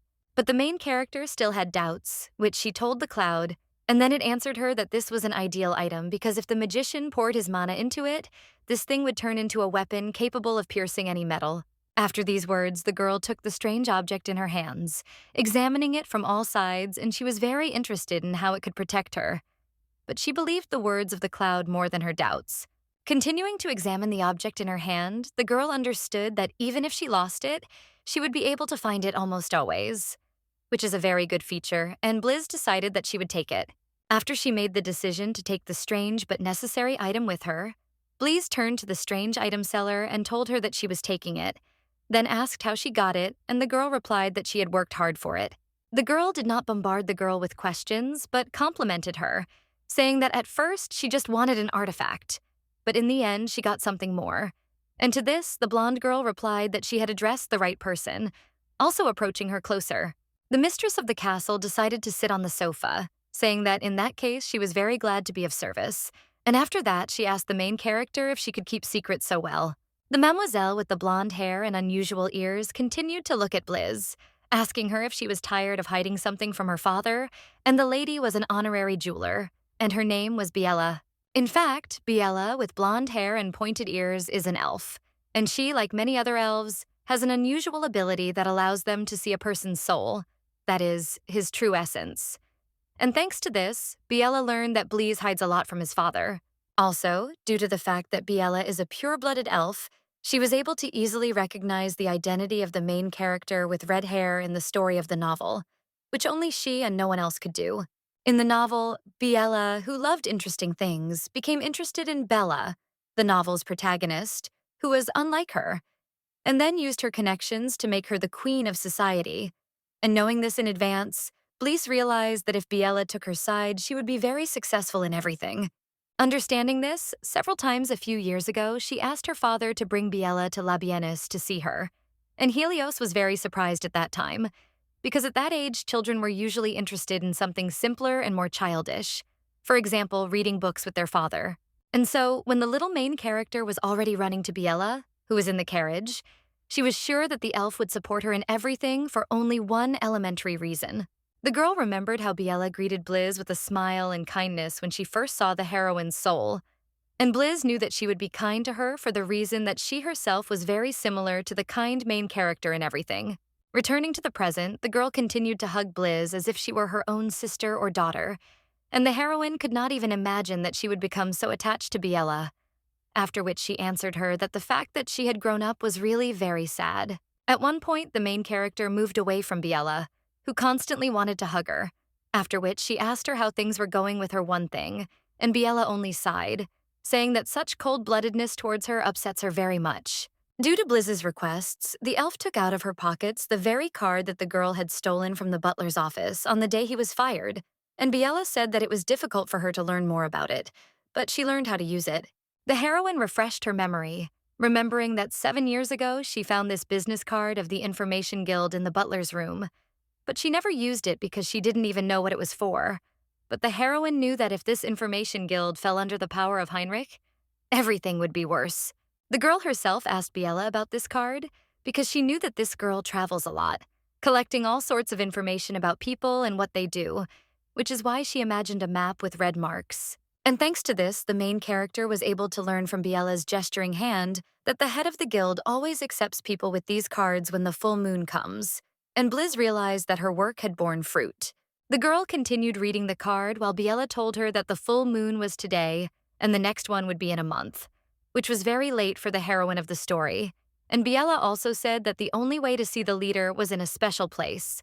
The little girl immediately began to think about how she could implement her plan, and she remembered that the problem was that she had to get through Labian's magical barrier, like a protective bubble, which was very difficult. But the main character also realized that she may have problems anyway, because she understands that she is still a child of 7 years old. So everyone may have many questions about who she is and what she wants, even with her capricious nature. Understanding that it would be very difficult for her, she looked at her colleague Biella with a slightly confused and feigned smile, asking her what to do in such a case. But the cheerful elf replied that she had already thought of everything. The kind girl told the protagonist that she already had a teleport whistle that would cause her to move to a designated meeting place, and that she also had a ring that would magically change her appearance. Biella explained to Blizz, who was imagining everything, that if she put on this ring, she would look like an adult. So she imagined herself with long hair, an adult, but the problem is that this is just an illusion. And in reality, her body will still be her own. The girl thanked her friend for such help, after which she bowed her head down, looking at all the objects. And at this time, her father and Helena were no longer nearby, and the heroine thought that she would finally be able to meet with the Information Guild. Blizz would have continued to think about having a chance to protect her family if it weren't for Biella, who was sitting next to her and asking her why she didn't ask her father about it, instead of making such a long journey. While the girl sat on the soft sofa and listened to her partner, Biella told her that her father could at any moment find out everything she would ask him for, and Biella did not understand why she was taking such a risk. To the surprise of the experienced jeweler, the main character replied that the thing was that an ordinary 7-year-old child would not even ask about such a thing. And Biella looked at the heroine as if she understood all her judgments. Clenching the fabric of her dress into fists, the girl also said that Biella, unlike everyone else, can see souls, and she knows that she is reincarnated, which is why she accepts her as such. Blizz admitted to her friend that in the case of her parents and relatives, they would not understand her, thinking that she was simply somehow different from everyone else, and this upsets the heroine of the story a little. The worried girl continued to tell Biella her worries that most likely the natives would be afraid of her power or think that she was a fake. But at that time, the elf's palm was already behind Blizz's back to hug her tightly. Hugging the little heroine of the story as if she were her youngest daughter, Biella told Blizz not to talk such nonsense, because Helios and Helena would always love her for who she was. To further reassure Blizz, Biella showed her index finger with a smile and told her that she could trust her word and not even think about it anymore, because she could see her soul and already knew that everything would be exactly as she said. Her friend's sincere words encouraged the girl, and she felt that Biella became closer to her and more familiar, which is why she said her name sweetly, and Blizz is very grateful to her for always helping her. The girls continued to have a nice conversation about a variety of topics in the Bright Room, and Biella continued to encourage Blizz in everything so that she would not worry. And feeling this, the girl understood that she also wanted to help her with something in return. At that moment, she remembered the original plot of the story, where Biella had similarly become close to the red-haired protagonist of the novel, crying with her. And remembering this, Blizz wondered if everything would be so good if these events happened 10 years later. Blizz looked at Biella with a smile, thinking that she would help her after all, and since she knew the plot in advance, in the end she would give her a little hint about the person she was looking for. Meanwhile, in another duchy, the days also passed slowly and calmly, and the sky was clear and blue, illuminating the beautiful architecture of another castle, which was far from the main character's home. One guy, who surprisingly looked very similar to Biella in hair color and eyes, was shouting, apparently calling someone to find him, and the guy had an unusual short braid of hair on his face.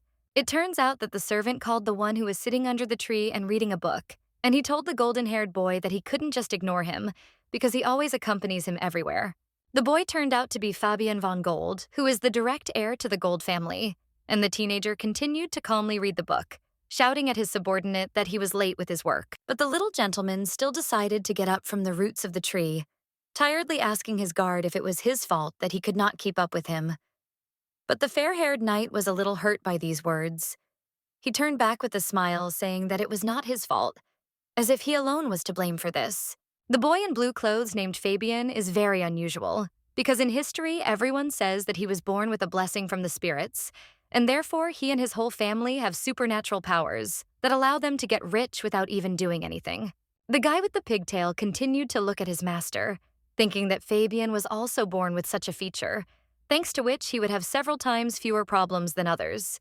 However, in reality, the children of the Gold family were not the angels they were mistakenly thought to be based on their appearance, and suddenly, out of nowhere, Fabian reprimanded his subordinate by raising his chin high and looking down at him, saying that he was talking too much. After that, the boy, as usual, went to the guy whose name was Elaine, saying that he had already read everything that was written in the book, and now he might get bored, and because of this he asked Elaine what he should do now. Elaine decided to lift the boy into her arms, after which she offered him to listen to a story about another duchy that was located next to them, and this immediately interested the boy, so he did not show up. The subordinate who was carrying the boy in his arms came to the empty bench while Fabian was telling him that it was time to tell him about the Duchy of Labian, since he had already heard everything else, and Elaine said that in that case he would tell him about this family.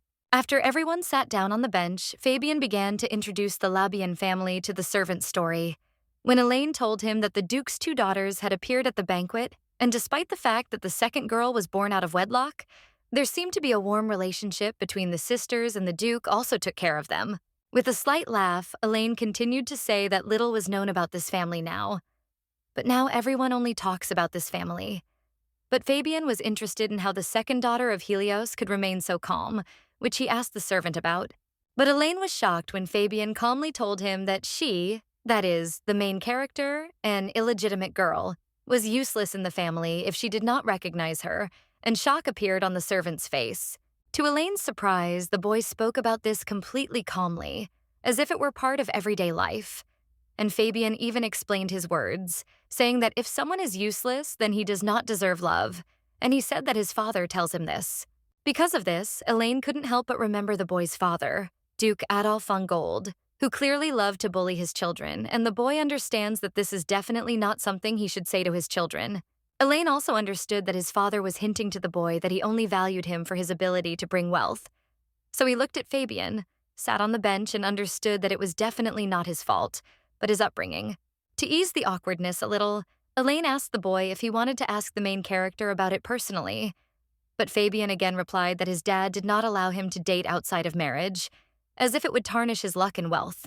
In order to calm the boy down, Elaine decided to put her hand on his shoulder and tell him that he shouldn't listen to everyone and take everyone's word for it, but should learn to draw his own conclusions and learn from them. So Elaine and Fabian continued to sit on the bench, talking about a variety of things that interested each of them, and the shade of a lush, tall tree saved them from the rays of the sun while they chatted together. And the servant also thought that everything was different in life, and there were even rumors that the changes in the duchy occurred precisely because of the second child. But Elaine himself could not understand one simple thing, and imagining the smile of the main character, who is almost the kindest in the world, he thought about whether this girl could make Fabian's crippled heart change. The boy even allowed himself to imagine how Fabian himself was embarrassed and ashamed of himself, standing right in front of Blizz, who turned out to be completely different from what his father had told him.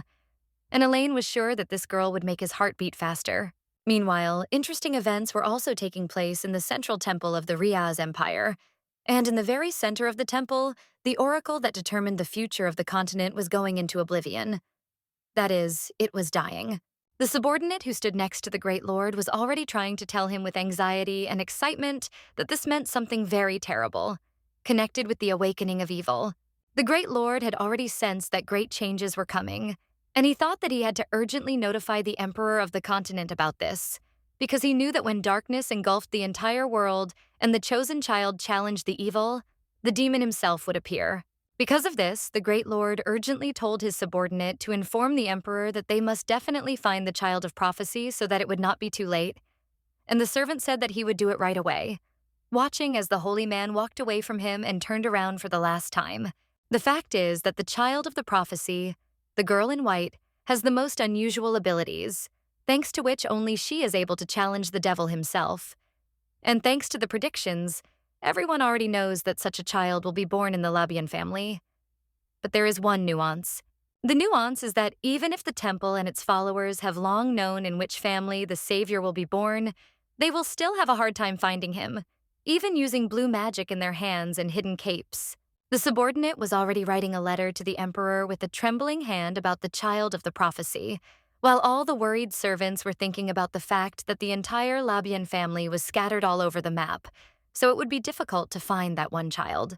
And it was for this reason that when the emperor of the Riaz continent, Liteos Ino Riaz himself, read the letter from the sacred temple, he decided that the imperial family would arrange a meeting with each of the Labian family. When the emperor finally received the letter from the high-ranking temple, he read it and then placed it on the table, still thinking about the Demon King and his existence. He guessed that most likely the myths about his existence were considered the real truth, and already imagining the child of prophecy, the emperor thought that in fact he had known this information for a long time, because this legend was passed down in his family from generation to generation. The story that a child of prophecy would appear who would fight back the demon was passed from hand to hand, like the same crown of emperors and power in the empire, to each in turn. However, while imagining a certain green flag that symbolized the Ed family, the emperor reflected that due to the contradictions in the Labian family, he never thought that there would be an opponent of the devil in their family. But the emperor, imagining in his head the hand with Henry's magic, also did not forget about one important detail that everyone misses, taking into account only the child of prophecy and the family into which he will be born. While imagining in his mind how the now adult Helena was facing the decisive responsibility for the safety of everyone on the continent, the emperor did not forget that the one who would bring the demon into this world would also be from the Labian family. Even when the emperor was already in bed and drinking water, he could not understand why the one who would bring the demon into this world and the one who would run it away were in the same family, which was very strange from the outside. The emperor's thoughts became more and more intense as he continued to look at the interior of his bedroom and thought that this story had been passed down from generation to generation, so he thought that the truth could no longer be known. But since the prophecy of the Demon King's revival had been given, everything had changed.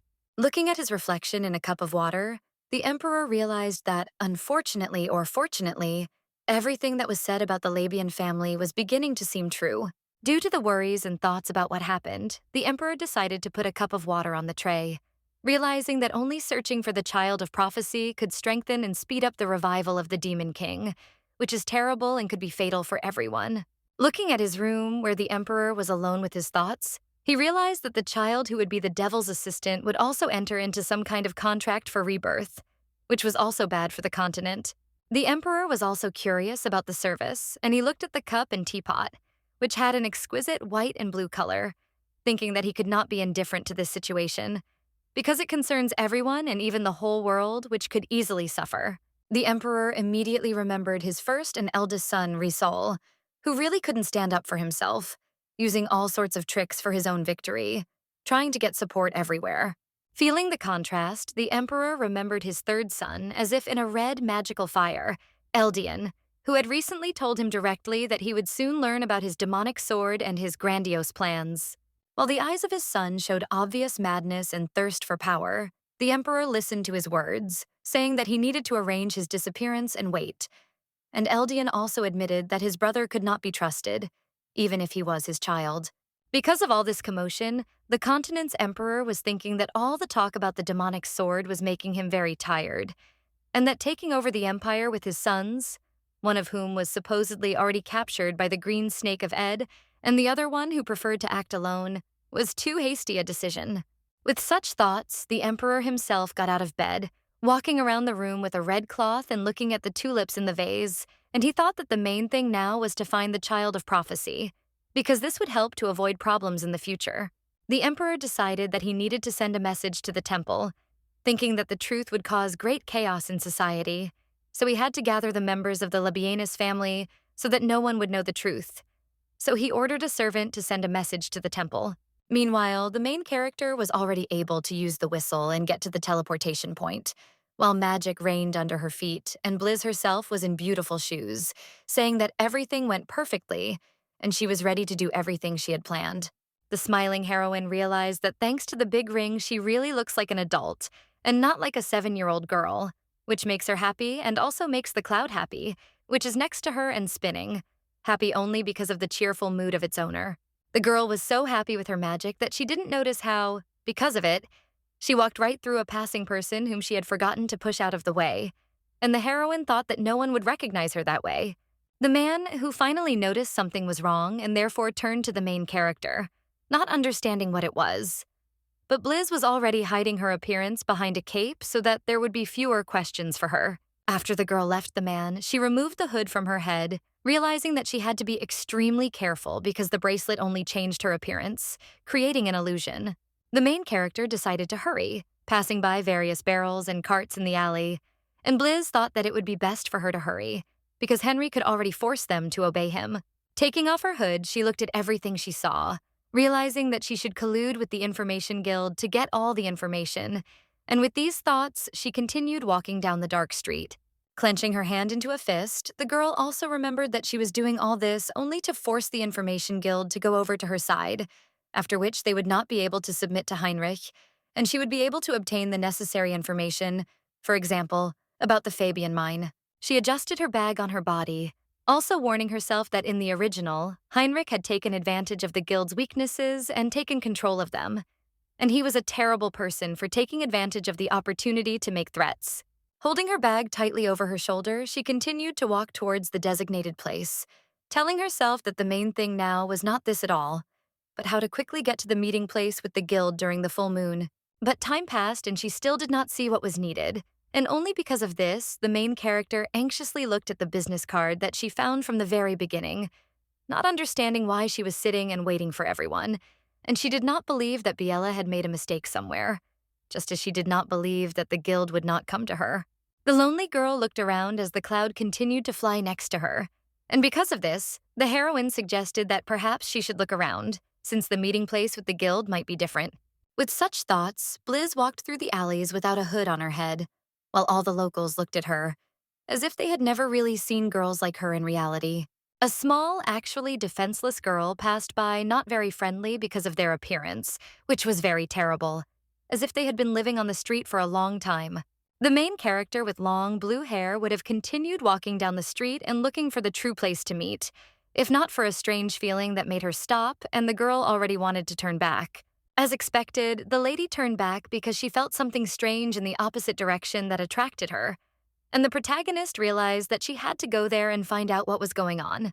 As she crept closer to the place she was interested in, the girl noticed that several people were clearly mocking someone, and she heard someone clearly telling someone to surrender in a coercive tone.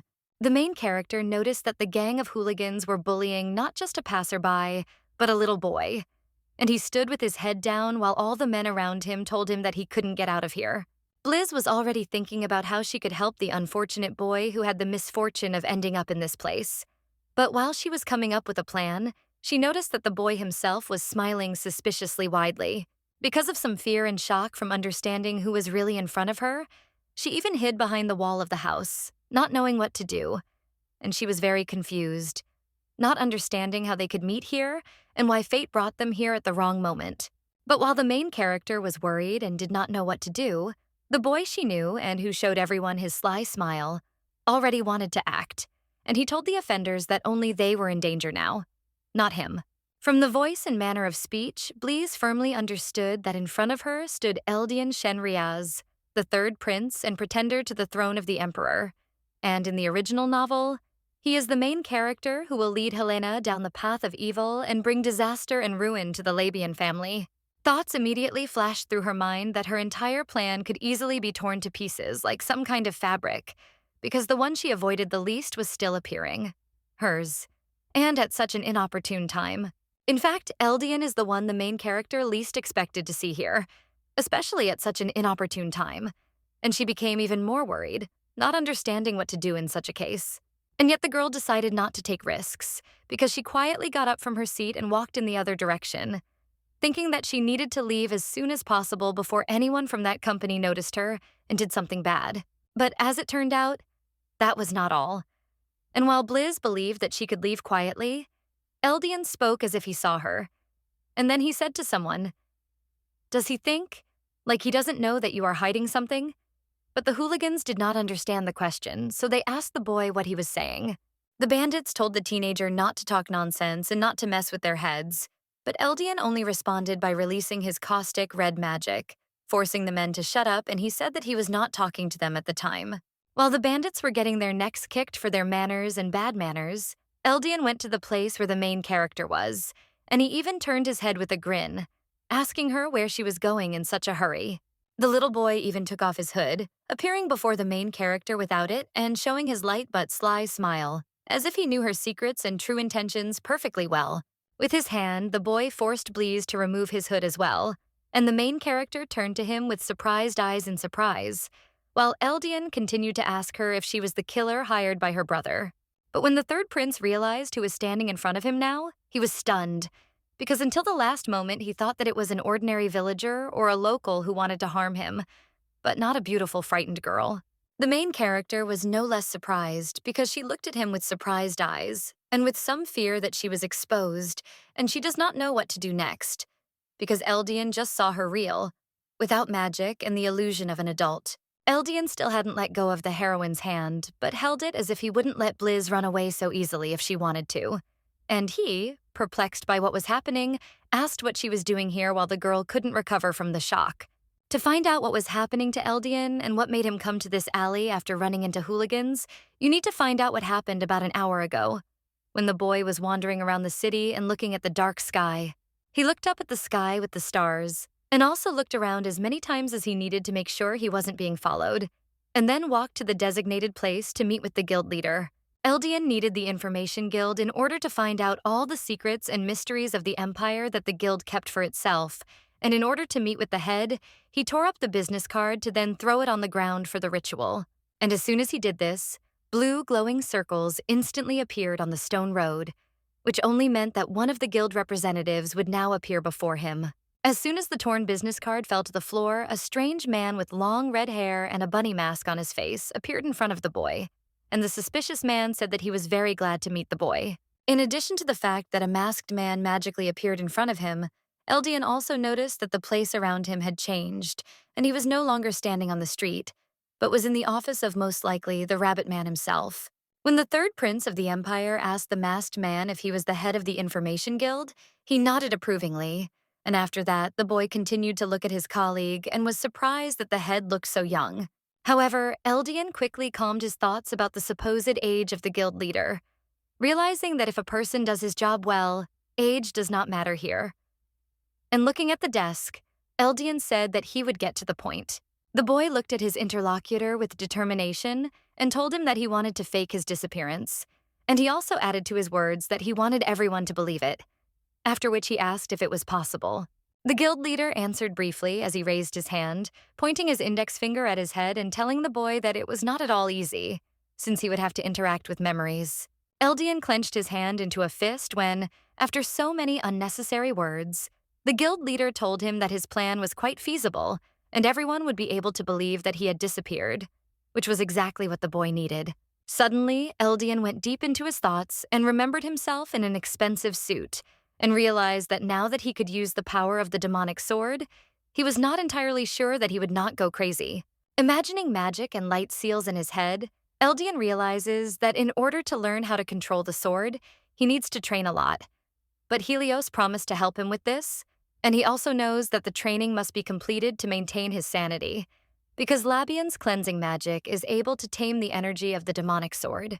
Eldian's game is like a card game where you can win or lose with a snap of your finger, because he remembers that the training period lasts less than 3 years, and he is going to get the demon sword for this. Eldian can't forget his father, the Emperor, who was recently troubled by other news, and he remembers looking at him, thinking that he didn't want to stand out from the start. So he decided to fake his disappearance. And the guy realized that his disappearance would not be that difficult if he did a trick with people's memories. Meanwhile, the head of the guild herself had already told her client that the more people there were who were difficult to reach, the higher the price and service would be. But Eldian was not afraid of either the price or the money spent. When the guild leader told his interlocutor that he didn't think a client like Eldian would have problems with money, Eldian himself laughed, as if agreeing with this, and asking the leader if he knew who he was. To this, the guild leader replied that if someone who makes money from information does not know something, such a person cannot be trusted. And the guild master also suddenly said that Eldian's request will be fulfilled by the specified date. But when the guild leader said that this was the end of their conversation, Eldian was so surprised and indignant that an emotion of real shock appeared on his face, and he did not expect this at all. Eldian's eyes even lit up with anger, turning from blue to red, because he looked at the guildmaster like that until the area around him turned back into an alley, and the master told him that they would hardly be able to meet in real life. Eldian could only watch as the guildmaster deftly jumped onto the fence, bowing to him and thanking him for using their services, and then the guildmaster mysteriously disappeared. The boy looked at the trace of magic that remained after the guild leader disappeared before his eyes. And then he was silent and thought about how he still wanted to lure the guild leader to his side, even by force. But was he really in a hurry with this? The boy's gaze became even more serious when he began to suspect something, and he asked out loud if the head of the guild had already made an agreement with someone if he was behaving so strangely and suspiciously. The white-haired, serious-looking guy could only remember the office where he had talked with the guild leader and think about how he really wanted to manage the guild, but he couldn't because he lacked the power of the demonic sword. Covering his face with his hand and adjusting his snow-white hair, he thought that he should return to Helios now and settle the issues regarding the demonic sword without thinking about the guild anymore. The boy decided to make this decision because there was nothing much he could do about the Information Guild right now. But he had to make sure that it didn't fall under the control of Ed, who was like a snake swallowing everyone into his hungry mouth. Eldian wanted to calmly go about his business, holding his head and pulling his hood over himself. But then he heard the very same hooligans who decided to pester him to rob or beat him up. But the guy remained calm. This whole situation made him laugh, and he looked with an evil smile at all the bandits who considered themselves the strongest, telling them that it was all so funny to him that he was even surprised. Lowering his hand and looking at all the bullies that stood in front of him, the boy said that no one even let him catch his breath, not leaving him alone for a minute, and then his dark blue magic began to work. It was at this time that the boy was noticed by the main character, who from the very beginning just wanted to see what was happening in that alley. And while Eldian looked at the bandits as if they were pawns, she angrily followed him with her eyes. And when the third prince finally found the main character, who was in a hurry to run away from the place, she pretended that she was not surprised or shocked, although in fact she was panicky angry from the fact that he gave her away and did not let her leave. Moreover, when Blizz recalled their first awkward meeting, when Eldian held her hand, she was outraged by his behavior, not understanding why he was talking to her as if they were longtime acquaintances. The couple stood outside, away from the bandits, and Blizz wanted to just leave, thinking that she would deal with everything else later. But Eldian did not leave her alone, and she also noticed that the bandits had come closer to them. The entire group looked at the boy, telling him that he knew who they were, so he should be afraid, and the men were so arrogant that they did not notice that in front of them was not just a boy, but the third imperial prince.